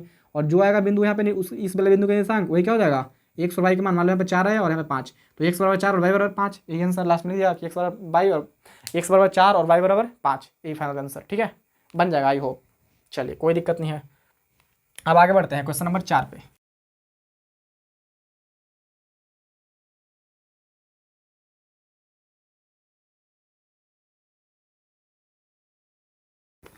तो दोस्तों क्वेश्चन नंबर 5 लिख लिए हैं, तो आइए देखते हैं क्वेश्चन नंबर 5 क्या कहता है। देखिए बोल रहा है क्वेश्चन नंबर 5 कि एक आयताकार बाग, बाग मतलब बगीचा, एक आयताकार बाग जिसकी लंबाई चौड़ाई से 4 मीटर अधिक है। एक जो आयताकार बाग है, जो बगीचा है, वो जिसकी लंबाई चौड़ाई से क्या है 4 मीटर अधिक है। अच्छा क्या बात है। बोल रहा है का अर्ध परिमाप 36 मीटर है, और वो जो बाग है उसका अर्ध परिमाप दिया हुआ है 36 मीटर। चलिए तो बाग की बीमाएं ज्ञात कीजिए, मतलब जो बाग है ना उसकी बीमाएं, बीमाएं मतलब लंबाई और चौड़ाई ज्ञात करना है। कोई दिक्कत नहीं है। तो सबसे पहले हमें क्या ज्ञात करना है, बाग की बीमाएं। तो जो हमें ज्ञात करना होता है वही क्या कर लेते हैं, मान लेते हैं कि माना बाग की बीमाएं, और बीमाएं कितने होते हैं, जो बगीचा है यानी बाग जो है उसमें एक लंबाई होगा और एक क्या होगा चौड़ाई, 2 ही बीमा होंगे उसमें। तो बस सबसे पहले लिखेंगे यहाँ पे हल, ठीक है, हल। सबसे पहले मान लेंगे कि माना लंबाई बराबर, ये लिख लीजिए कि माना आयताकार बाग का लंबाई, माना आयताकार बाग, माना आयताकार बाग की लंबाई बराबर क्या मान लेते हैं, एक्स मान लेते हैं, तथा चौड़ाई बराबर क्या मान लेते हैं, वाई। मतलब लंबाई जो है एक्स मीटर है और चौड़ाई जो है वो वाई मीटर मान लेते हैं। क्यों? क्योंकि यहाँ पे देखिए मीटर का बात किया हुआ था, इसलिए मीटर मान लिए, सेंटीमीटर में नहीं। ठीक है, चलिए यहाँ तक तो समझ में आया होगा। हमें ज्ञात करना था बाग की बीमाएँ, मतलब जो बगीचा है उसकी बीमाएँ। तो बीमाएँ कितने होते हैं, 2 बगीचा में, एक लंबाई और एक चौड़ाई। तो हमने लंबाई को माना एक्स मीटर, चौड़ाई को माना वाई मीटर, सिंपल। हम बोले भी थे आप लोगों को कि अगर कोई ऐसा समस्या वाला क्वेश्चन है, मतलब वर्ड प्रॉब्लम क्वेश्चन है, तो उसमें 2 वस्तु या 2 व्यक्ति के बारे में जिक्र होगा, है कि नहीं, 2 चीज़ों के बारे में। तो उसमें से एक को हम लोग मान लेंगे एक्स और दूसरा को मान लेंगे वाई। यहाँ पे आप चौड़ाई को एक्स मान सकते थे, लंबाई को वाई, कोई दिक्कत नहीं है। S T U V W कुछ भी मान सकते हैं आप लोग। ठीक है, चलिए अब चलेंगे हम लोग प्रश्नानुसार। प्रश्नानुसार आप लिखना चाहे तो पहले लिख दीजिएगा। प्रश्नानुसार क्या बोल रहा है कि एक आयताकार बाग की लंबाई चौड़ाई से 4 मीटर अधिक है। अब देखो चौड़ाई से 4 मीटर अधिक है, तुलना हो रहा है कि नहीं हो रहा है? तो जहाँ पे भी अगर तुलना हो तो एक तरफ लिखिए एक्स और एक तरफ लिखिए वाई, क्योंकि यहाँ पे 2 चीज़ें था, एक्स और वाई। तो बोल रहा है कि लंबाई चौड़ाई से 4 मीटर अधिक है, चौड़ाई क्या था, वाई। तो चौड़ाई से 4 मीटर ये अधिक है, तो ये 4 मीटर अधिक है, तो इधर भी 4 जोड़ेंगे ना। अधिक है मतलब ये 4 ज़्यादा है, तो इधर भी 4 जोड़ेंगे, तब तो जाके बैलेंस होगा इसका, मतलब समीकरण संतुलित होगा, यही कहना है। ये 4 ज़्यादा है तो सर इधर हम 4 नहीं जोड़ेंगे, ये 4 ज़्यादा है ना, तो इधर हम 4 घटा देंगे तो भी कोई दिक्कत नहीं है। ये प्लस में था, इधर आएगा तो माइनस का 4 होना ही था, कोई दिक्कत नहीं है। तो आपको जो इच्छा है वो कर लीजिए, अगर ये करना चाहते हो तो यही छोड़ दीजिए, कोई दिक्कत नहीं है। अगर 4 जोड़ना चाहते हैं तो जोड़ दीजिए। आगे क्या बोल रहा है कि का अर्ध परिमाप, मतलब वहाँ तक तो हो गया। फिर बोल रहा है कि का अर्ध परिमाप 36 मीटर है, मतलब जो आयताकार बाग है उसका अर्ध परिमाप 36 मीटर दिया हुआ है। अब आयताकार बाग है, मतलब आयताकार कहने का मतलब कि आयत की तरह है एक बाग, बगीचा इस तरह का। तो इसमें आपको मालूम होगा कि लंबाई ये होता है, चौड़ाई ये होता है। तो इसका परिमाप क्या होता है, आयत का परिमाप 2 इंटू लंबाई प्लस चौड़ाई, ये होता है ना। लेकिन अर्ध परिमाप दिया हुआ है, अर्ध परिमाप 36 मीटर। तो अर्ध परिमाप कहने का मतलब कि आधा, तो ये पूरा परिमाप है 2 इंटू लंबाई प्लस चौड़ाई, तो आधा करने के लिए 2 से क्या करते हैं, भाग। तो 2 से 2 खत्म, तो क्या बचा, लंबाई प्लस चौड़ाई, लंबाई प्लस चौड़ाई। तो लिखिए कि एल प्लस बी बराबर कितना है दिया हुआ, 36 मीटर।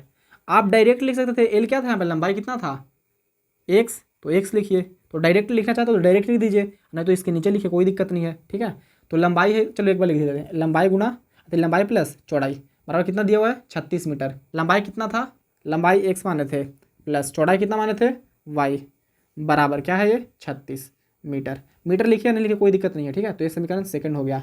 अब 2 समीकरण आ गए हैं। हमें क्या बोला था कि विमाएँ ज्ञात कीजिए, मतलब लंबाई और चौड़ाई ज्ञात कीजिए। तो एक्स और वाई के मान ज्ञात कर लीजिए। अब आपके पास 4 विधि है, इसमें कोई पर्सनल विधि का जिक्र नहीं किया है कि विलोपन विधि से बनाइए या प्रतिस्थापन विधि से बनाइए या ग्राफीय विधि से बनाइए।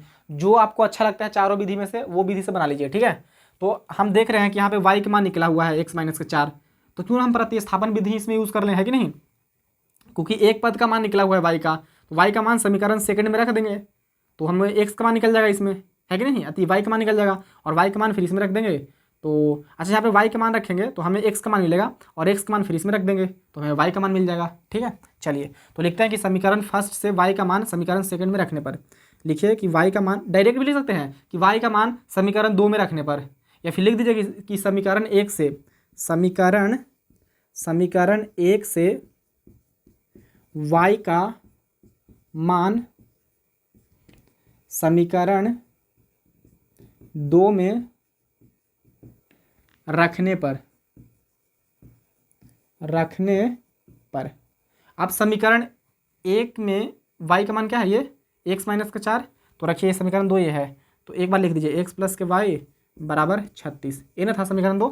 इसमें x के मान रख दीजिए, अच्छा y के मान रख दीजिए। y का मान क्या है, x माइनस का 4, तो y की जगह पे x है तो x लिखिए प्लस y की जगह पे क्या रखना है, y की जगह पे क्या रखना था, x माइनस 4, तो x माइनस 4 बराबर 36।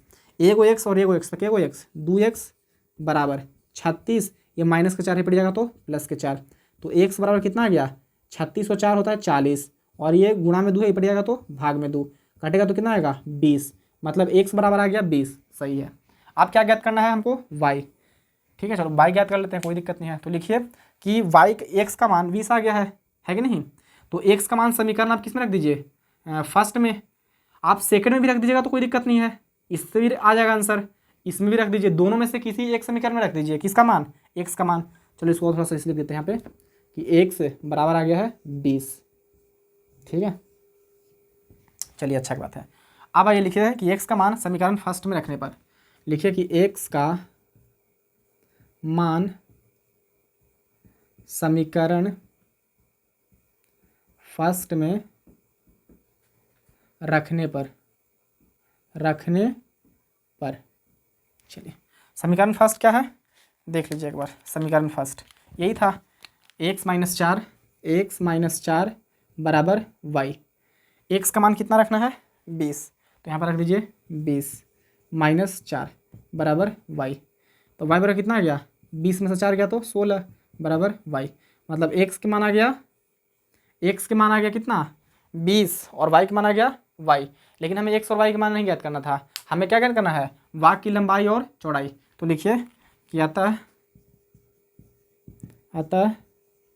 बाग की लंबाई बराबर, तो बाग की लंबाई को हमने क्या माना था x, तो x लिखेंगे बराबर, x का वैल्यू कितना था यहाँ पे देखिए 20, तो लिख देंगे यहाँ पे 20 और मीटर है तो मीटर। चलिए फिर क्या लिखेंगे, वाग की चौड़ाई बराबर, चौड़ाई क्या माना था हमने y मीटर, लिख देंगे y मीटर बराबर, y का मान कितना आया है 16, तो 16 मीटर। और ये क्या होगा फाइनल आंसर। आई होप कि आपको समझ में आया होगा। बड़ा ही सिंपल क्वेश्चन है, बड़ा ही आसान क्वेश्चन है, ठीक है। तो चलिए अब हम लोग चलते हैं क्वेश्चन नंबर 6 की ओर। तो जल्दी से आप लोग इसको कॉपी कर लीजिए।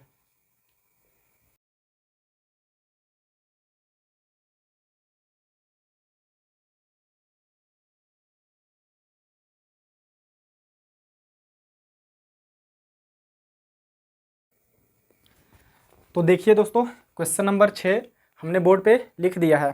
तो आइए देखते हैं क्वेश्चन नंबर 6 क्या कहता है। देखिए बोल रहा है कि एक रैखिक समीकरण इतना इतना दी गई है। एक आपको रैखिक समीकरण दिया हुआ है, देखिए आपको एक रैखिक समीकरण दे दिया है। चलो दो चरों में एक ऐसी और रैखिक समीकरण लिखिए ताकि प्राप्त युग्म का ज्यामितीय निरूपण जैसा कि पहला प्रतिच्छेद करती रेखाएं हों, दूसरा समांतर रेखाएं हों और तीसरा संपाती रेखाएं हों। ठीक है, देखिए आपको बोला है कि एक समीकरण हम आपको दे रहे हैं और आपको इसी प्रकार के एक और समीकरण लिखना है ताकि प्राप्त युग्म का ज्यामितीय निरूपण जैसा कि प्रतिच्छेद करती रेखाएं हो। ठीक है, तो प्रतिच्छेद रेखाएं कब करेगी, जब a1/a2 बराबर होगा जब a1/a2 बराबर नहीं होगा b1/b2 के, तब रेखाएं क्या करेंगी, प्रतिच्छेद करेगी।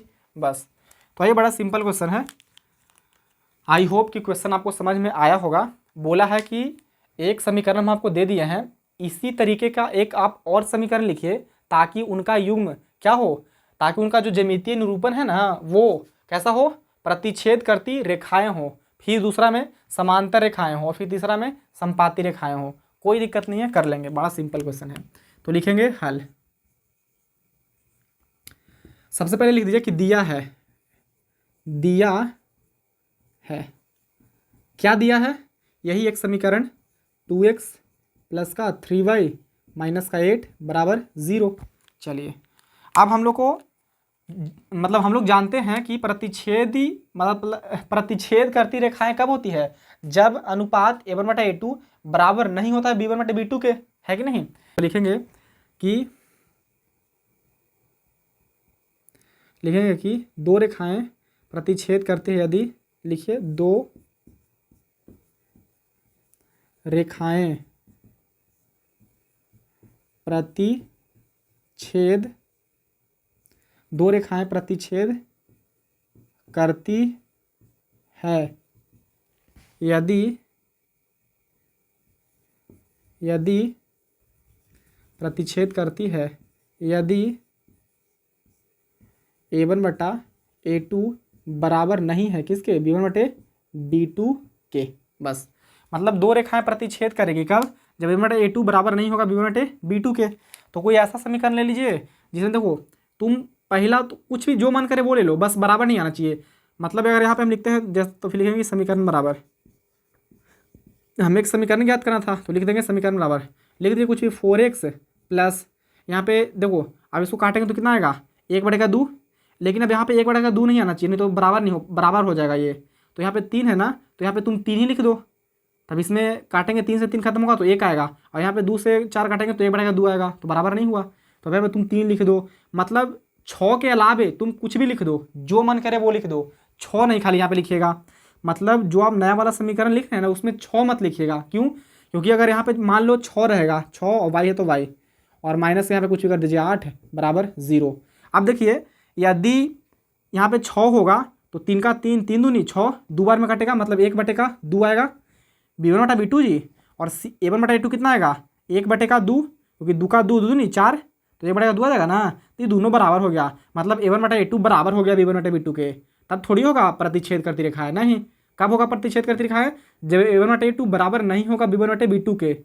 मतलब यहाँ पे हमको 6 नहीं रखना है, 6 के अलावा बाकी तुम कुछ भी रख दो, -6 रख दो या -7 रख दो, 8 रख दो, कुछ भी रख दो, तुम यहाँ पर 7 रख देते हैं, या केवल तुम y रख दो, बस ये हो गया। यही हम एक समीकरण हमको लिखना था, और ये क्या हो गया फाइनल आंसर। सर और नहीं हो सकते, हाँ बहुत सारे हो सकते हैं, कुछ भी लिख दो, ax प्लस के y माइनस के 20 बराबर 0, ये भी हो गया। क्यों? देखिए a1/a2 निकालिए तो क्या होगा 2, और यहाँ पे क्या है 3, मतलब a1/a2 बराबर क्या है, a1 यहाँ पे 2 है, बटा a2 क्या है इसमें 1। चलिए तो काटेगा तो कितना आएगा 2 ही आएगा। b1 निकालिए, b1/b2 बराबर, b1 कितना है इसमें, b1 है 3 और b2 कितना है 1 है, तो काटेगा तो कितना आएगा 3। मतलब a1/a2 बराबर नहीं है b1/b2 के, a1/a2 है 2, b1/b2 है 3, तो दोनों बराबर थोड़ी है, नहीं। तो जब बराबर नहीं होगा तो रेखाएं क्या होंगी, प्रतिच्छेदी होंगी। ऐसे आप अनेकों उदाहरण दे सकते हैं इसके जैसा, ठीक है। यही हो गया आंसर। चलिए एक आपको एक ही लिखना था, हमने 2 लिख दिया, चाहे तो आप 3 4 लिख दीजिए, कोई दिक्कत नहीं है। दूसरा में बोला था कि समांतर रेखाएं हो, तो सबसे पहले वही काम कीजिएगा कि दिया है, लिख दीजिएगा कि दिया है। क्या दिया है, यही समीकरण 2x प्लस के 3y माइनस के 8 बराबर 0। चलिए आगे फिर क्या लिखेंगे, वही समांतर रेखाएं कब होती है लिखिएगा। अब जरूरी नहीं कि मतलब ऐसे लिखते हैं, यहाँ पे देखो 2 रेखाएं प्रतिच्छेद करती है, यदि a1/a2 बराबर नहीं होता b1/b2 के, तब तो ऐसे भी तो लिख सकते थे कि चूंकि a1/a2 बराबर नहीं हो b1/b2 के, तब रेखाएं प्रतिच्छेद करती है कि नहीं। तो कैसे भी लिख दो, कोई दिक्कत नहीं है। तो यहाँ पे लिखेंगे चूंकि a1/a2 बराबर होता है b1/b2 के, लेकिन b1/b2 बराबर नहीं होता है c1/c2 के, समांतर रेखाओं में ही होता है, तब a1/a2 बराबर हो b1/b2 के, लेकिन b1/b2 बराबर नहीं हो c1/c2 के, लिखिएगा बराबर नहीं हो c1/c2 के, तब रेखाएं क्या होती है, समांतर होती है, तब रेखाएं समांतर होती है। बस इतना लिखने के बाद फिर लिख दीजिए कोई एक समीकरण जिसमें a1/a2 बराबर हो b1/b2 के, लेकिन b1/b2 बराबर नहीं होना चाहिए c1/c2 के, कोई दिक्कत नहीं, लिख देंगे। यहाँ पे लिखिए 2x है तो यहाँ पे लिख दीजिए 2x भी लिख सकते हैं, कोई दिक्कत नहीं है, 2x लिखे है तो 2x लिख दीजिए, कोई दिक्कत नहीं है, या 4x लिख दीजिए, ज़्यादा अच्छा रहेगा, तो लिख देते हैं 4x, ठीक है। आप 6x भी लिख सकते हैं, कोई दिक्कत नहीं है, 8x लिख लीजिए, 10x लिख लीजिए, कोई दिक्कत नहीं है। बस अब देखो a1/a2 कितना आएगा, एक मतलब a1 है 2 और a2 है 4, तो कटेगा तो क्या आएगा 1/2, मतलब अब इनका अनुपात जो है ना b1 और b2, उनका अनुपात भी 1/2 ही आना चाहिए, तब ना बराबर होगा a1/a2 बराबर b1/b2, इसीलिए ध्यान दीजिएगा। अब यहाँ पे लिखिए प्लस, क्योंकि यहाँ पे प्लस है। अब यहाँ पे 3 है तो यहाँ पे क्या दें कि काटने के बाद 1/2 है तो 6, तो 6 लिख देंगे, y है तो y। अब इसको तुम कुछ भी ले लो, बस यहाँ पे केवल माइनस के 16 मत लेना, क्योंकि अगर माइनस के 16 ले लिए तो माइनस माइनस खत्म, अब 8 दूनी 16, तो यहाँ पे आ जाएगा 1/2, तो a1/a2 बराबर हो जाएगा b1/b2 के, और b1/b2 बराबर हो जाएगा c1/c2 के, कब, जब आप यहाँ पे 16 ले लोगे माइनस के। सर प्लस का 16 ले सकते हैं, हाँ बिल्कुल प्लस का 16 ले लो, तो क्या आएगा, तो इसमें ये माइनस हो गया, ये प्लस, तो प्लस माइनस माइनस ही होगा, तो माइनस का 1/2 आ जाएगा, इस समय प्लस का 1/2 आ रहा था, है कि नहीं, और बराबर में 0 लिख लीजिए, बस ये क्या हो गया फाइनल आंसर। मतलब यहाँ पे माइनस के 16 मत लेना, बस माइनस के 16 के अलावा तुम कुछ भी ले लो, कोई दिक्कत नहीं है, कोई सा भी समीकरण, जैसे वो ले लो 4x प्लस के 6y माइनस के 13 बराबर 0, ऐसे ही अनेकों उदाहरण तुम ले सकते हो, कोई दिक्कत नहीं है। संपाति में सेम रूल्स अपनाना है जी, यही वाला। सबसे पहले जो दिया हुआ है वो लिख लीजिए कि दिया है, क्या दिया है, यही समीकरण हमको दिया हुआ था कि 2x प्लस का 3y माइनस के 8 बराबर 0। अब हमको लिखना कि चूँकि a1 बटा a2 बराबर होता है b1 बटे b2 के, बराबर होता है b1 बटा b2 के, और b1 बटा b2 बराबर होता है c1 बटे c2 के, तब रेखाएं क्या होती है, संपाती होती है। आपको हम संपाती होती है यहाँ पे लिखते हैं, संपाती होती है। आपको हम सब इस क्लास को स्टार्ट करने से पहले ही, मतलब स्टार्ट किए थे तभी बता दिए थे सारी चीज़ें। चलिए, तो हमें ऐसा लेना है कि a1 बटा a2 बराबर हो जाए b1 बटे b2 के, और b1 बटा b2 बराबर हो जाए c1 बटे c2 के। एक ऐसा समीकरण लीजिए। तो देखिए यहाँ पे 2 है, तो यहाँ पे तुम कुछ भी रख दो, मतलब 8 रख दो, 9 रख दो, 3, मतलब जो मन करे वो रख दो। मतलब यहाँ पे 2 है ना, तो हम 8 रख देते हैं, 8 और x प्लस। अब देखो 2 से काटो, के बार में कटेगा 8, 4 बार में, मतलब ऐसे निकालिएगा ना आप, a1 बटा a2 जी, a1 बटा a2 बराबर, a1 कितना है 2 है, बटा a2 कितना है 8, कट कितना आएगा 1 बटे का 4, मतलब 1 बटे का 4 यहाँ पे भी आना चाहिए b1 बटा b2, और 1 बटा 4 c1 बटा c2 भी आना चाहिए। तो ये ध्यान रखिएगा। तो यहाँ पे 3 है तो नीचे 4 कैसे आएगा, काटने के बाद कौन सा संख्या रखें, तो अगर 3 है तो नीचे रख दीजिए 12, है कि नहीं। यहाँ पे अगर 3 है तो यहाँ पे क्या रख दीजिए 12, 4 3 12, तो यहाँ पे 12y। जब 3 से इसको काटेगा तो 4 में कटेगा, तो 1 बटे का 4 आ जाएगा ना, सही है। माइनस है तो माइनस लिखिए। यहाँ पे 8 है तो इसमें देखो, इसमें कितना गुना किया तो 8 आया था 4 से, इसमें कितना से गुना किया तो 12 आया 4 से, इसमें भी 4 से गुना कर दो, 24, मतलब यहाँ पे 24 रहेगा। अब काटो, 4 से गुना किया था ना, तो 4 से करिए, तो 8 चौके 32, तो यहाँ पे 32 आ जाएगा, ठीक है। अब माइनस माइनस खत्म, 8 चौके 32, 1 बटा 4 आ गया बराबर 0। ये क्या होगा फाइनल आंसर। आपको अगर सर यही खाली होगा, नहीं आप हज़ारों एग्जाम्पल लिख सकते हो, ठीक है, कोई दिक्कत नहीं है। तो क्वेश्चन नंबर ये 6 रहा। तो आइए अब क्वेश्चन नंबर 7 देखते हैं, जल्दी से इसको कॉपी कर लीजिए।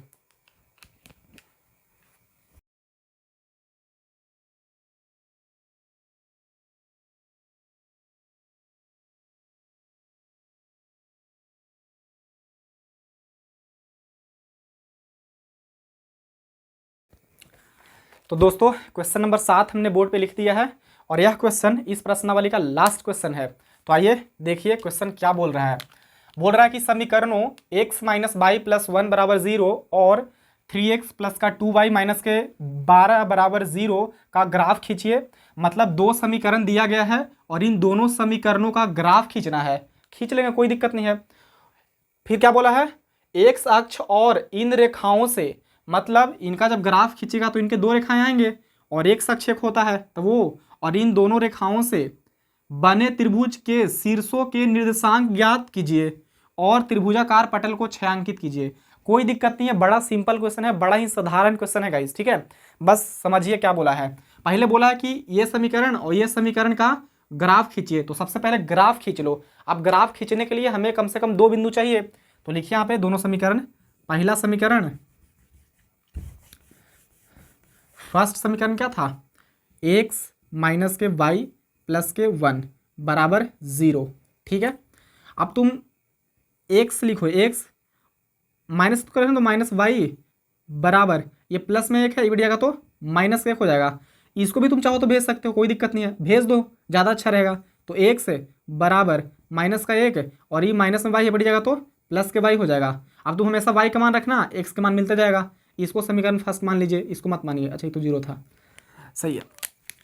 दूसरा समीकरण क्या है, दूसरा ये है, लिखिए 3x प्लस का 2y माइनस के 12 बराबर 0।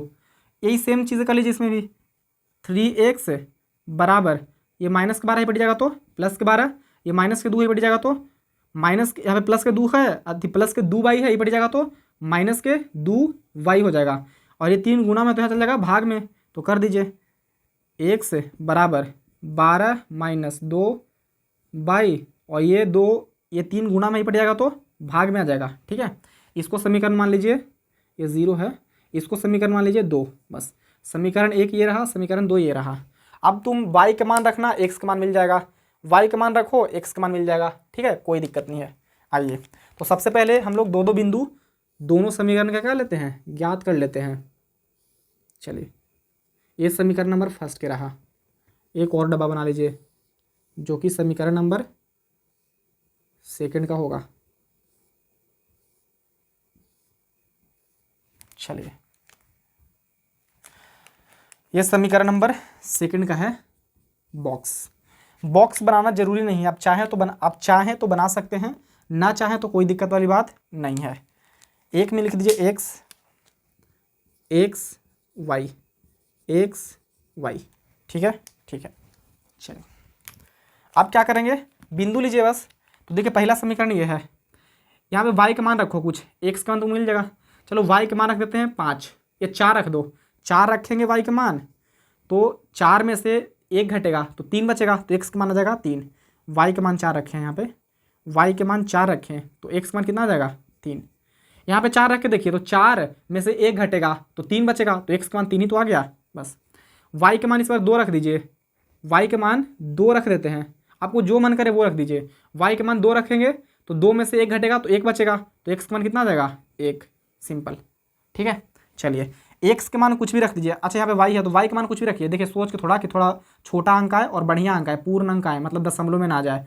दशमलव में भी आएगा तो कोई दिक्कत वाली बात नहीं है, ठीक है। ग्राफ वाले कॉपी में दशमलव वाला भी आ जाता है आंसर, तो कोई दिक्कत नहीं होता है, आराम से खींच सकते हैं आप लोग ग्राफ। यहाँ पे अगर हम 2 रखते हैं तो ये 2 दूनी 4 हो जाएगा, और 12 में से 4 जाएगा तो बचेगा 8, और 8 में 3 से भाग करेंगे तो फिर दशमलव में संख्या आ जाएगा, है कि नहीं।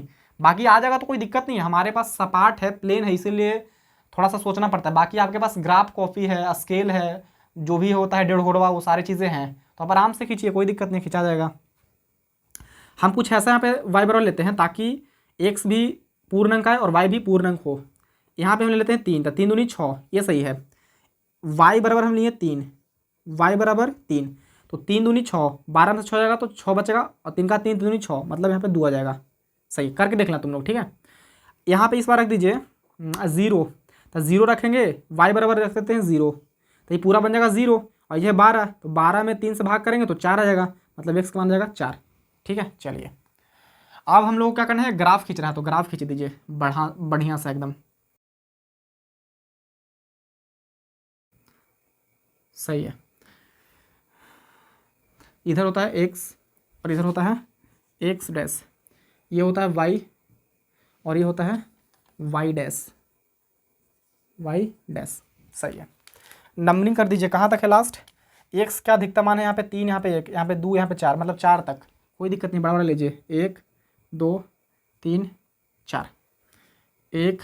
अच्छा, y में कितना है, y में अधिकतम है 4 तक जी, तो 4 तक जाना पड़ेगा, कोई दिक्कत नहीं, हो जाएगा। 1 2 3 4, आगे भी ले सकते हैं 5 तक, कोई दिक्कत नहीं है। 1 2 3 4 5, 1 2 3 4। इधर लेना चाहे तो ले लीजिए, माइनस में तो कोई संख्या है नहीं, तो आप चाहें तो ले सकते हैं, नहीं तो छोड़ सकते हैं, तो कोई दिक्कत नहीं है। चलिए, -1 और -2, -1 और -2। चलिए, पहला बिंदु क्या है, पहला बिंदु है 3,5, मतलब 1 से 3 और y है 4, अति 1 से 3 और y है 4, 5 बोल दिए हम जी। 1 से 3 और y है 4, तो y ऊपर चलिए 4, तो यहाँ पे आएगा, देखो 4 ये है और 3 ये था, मतलब यहाँ पे आएगा ये बिंदु लगभग। आप लोग ऐसा नहीं करना है, ये तो हम कर भी दीजिएगा तो कोई दिक्कत नहीं है, लेकिन मत कीजिएगा, कॉपी गंदा हो जाएगा, ठीक है। ये जो बिंदु है वो है 3,4, पहले x के मान लिखते हैं, उसके बाद y के मान, बहुत बढ़िया। फिर क्या है 1,2, मतलब 1 से 1 और y है 2, 1 से 1 और y है 2, मतलब यहाँ पे ये, ठीक है, ये वाला बिंदु है। चलिए, 1 से क्या 1 और y है 2, सही है। फिर क्या है, अच्छा इनसे अब रेखा खींच दीजिए, जो भी रेखा, देखिएगा इस थोड़ा प्रॉपर तो नहीं आ पा रहा है, टेढ़ मेढ़ तो हो ही जाएगा, ये तो फिक्स है, तो आप लोग मैनेज कर लीजिएगा, ठीक है। आप लोग जब ग्राफ वाले कॉपी पर बनाइएगा तो बिल्कुल प्रॉपर आंसर आएंगे, इसमें कोई दिक्कत वाली बात नहीं है। हमको लगता है ये 1 से होकर गुजरेगा, बाकी आप लोग देख लीजिएगा, 1 से ही गुजरेगा, ठीक है। तो 1 से ही गुजार देना है आप लोगों को इसको, ये बिंदु थोड़ा सा और ऊपर जाएगा और ये आएगा ऐसे 1 से, ठीक है, मतलब लगभग 1 के पास आ जाएगा। चलो, बाकी आपको दिख रहा है ऐसे डाउन, ये मत सोचना कि ये 2 पे आएगा, ऐसे 2 पे नहीं आएगा, 1 पे ही आएगा। ये हमारे पास ग्राफ वाले कॉपी नहीं है इसलिए ऐसा दिक्कत हो रहा है, ठीक है। बाकी आप देख लीजिएगा, ठीक है, ये आएगा 1 पे ही यहाँ पे, ये हमको विश्वास है। चलिए विश्वास करने का मतलब कि हम देखे हैं इसका आंसर, तो शायद 1 ही था, ऐसा हमें लग रहा है। चलिए, तो ये जो किस वाले समीकरण का ग्राफ था, फर्स्ट का। फर्स्ट समीकरण क्या है, एक्स, ये लिख दीजिए, चाहे तो ये लिख दीजिए, कोई दिक्कत नहीं है। एक्स बराबर माइनस का 1 प्लस के वाई, ये भी लिखिएगा तो कोई दिक्कत नहीं है, यही है तो फर्स्ट है, तो ये लिख दीजिए, तो ये लिख दीजिए। हमने इसको माना है फर्स्ट, इसको नहीं माना है तो ये लिख दीजिए। आपको मन करे तो ये लिख दीजिएगा, कोई दिक्कत नहीं है, दोनों में से कोई लिख दीजिए। मतलब एक्स बराबर माइनस का 1 और प्लस के वाई। दूसरा समीकरण का एक्स है 2 और वाई है 3, एक्स है 2 और वाई है 3। 3 कहने का मतलब यहाँ पे आएगा, ये है, और 2 यहाँ पे ये है, मतलब यहाँ पे ये काट रहा है, तो ये हो जाएगा बिंदु 2,3, 2,3। बहुत बढ़िया। चलिए 2,3, फिर क्या है 0,4, मतलब एक्स है 0 अति एक्स है 4 और वाई है 0। अब वाई 0 है, एक्स 4 है, मतलब ये बिंदु कहाँ पे होगा, एक्स अक्ष पे, वाई अक्ष पे थोड़ी होगा, क्योंकि एक्स के मान है 4, वाई का मान 0 है, तो एक्स अक्ष पे होगा। इतना तो आप लोग को मालूम होगा, तो लिखेंगे 4,0, ये बिंदु है 4,0। अब ये दोनों बिंदु क्या कीजिए, मिला दीजिए।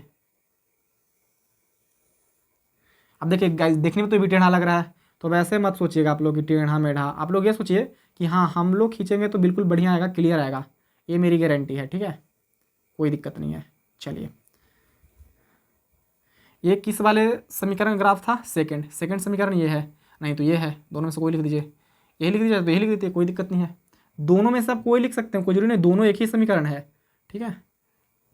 प्लस के 2y और माइनस के 12 बराबर 0। बस हमने ग्राफ खींच दिया है, देख रहे होंगे आप लोग। हम लोग से बोला था कि ग्राफ खींचिए, हमने ग्राफ खींच दिया। अब क्या बोला है, बोल रहा है कि एक अक्ष, तो एक अक्ष क्या है इसमें, ये वाला रेखा, यही रेखा है ना एक अक्ष, हाँ सर यही है, यही रेखा है एक अक्ष। बोल रहा है कि एक अक्ष और इन रेखाओं से, मतलब ये रेखा देख लो, एक रेखा ये है और एक रेखा ये, इन्हीं रेखाओं को बात चल रहा है ना। बस एक अक्ष और इन रेखाओं से बने त्रिभुज के शीर्षों के निर्देशांक ज्ञात कीजिए। अब देखो एक त्रिभुज बन रहा है, एक अक्ष तो ये हो गया, देख पा रहे होंगे आप लोग, हाँ सर, चलो लाल कलर से कर देते हैं, ब्लैक कर देते हैं।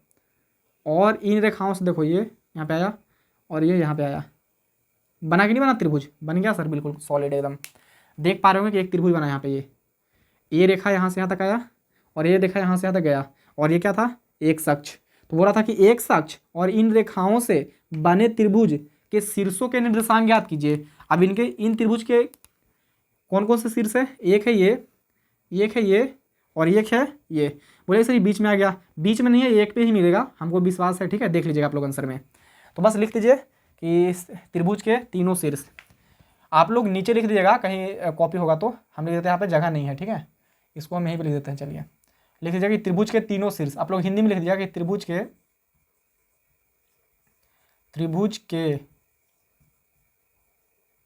के तीनों शीर्ष क्या है, तो एक है, देखो ये वाला 2,3, 2,3, फिर है 4,0, ये वाला बिंदु क्या था, ये 4,0, तो 4,0, और एक क्या है, एक है यहाँ पे मिलेगा, तो एक अक्ष पे है बिंदु, तो एक्स के मान कितना है, -1, तो -1, और एक अक्ष पे बिंदु है, इसका मतलब y 0 होगा, तो y 0, ठीक है, और यही क्या होगा फाइनल आंसर। अच्छा, और क्या बोला था, ये नहीं हुआ अभी, और क्या बोला था आगे कि शीर्षों के निर्देशांक ज्ञात कीजिए, कर लिए, और त्रिभुजाकार पटल को छायांकित कीजिए। जो भी त्रिभुजाकार पटल है उसको क्या कर देना है, छायांकित, तो छायांकित कर दीजिए।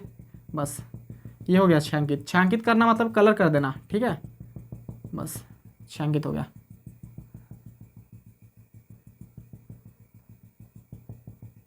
बस हो गया गाइस, यही हमारा फाइनल आंसर है। पहले बोला था कि ग्राफ खींचिए, हमने ग्राफ खींचा, फिर बोला था कि दोनों रेखाओं और एक अक्ष से बने त्रिभुज के शीर्षों के निर्देशांक ज्ञात कीजिए, तो हमने निर्देशांक ज्ञात कर लिया। फिर बोला था कि इसको छायांकित कर दीजिए, तो छायांकित कर दिया, बस सिंपल हो गया, कंप्लीट। तो दोस्तों यही रहा हमारा प्रश्नावली 3.2 का सभी प्रश्न यानी 7 प्रश्न। तो अब हम लोग मिलते हैं नेक्स्ट प्रश्नावली में जो कि है 3.3। ठीक है, चलते हैं।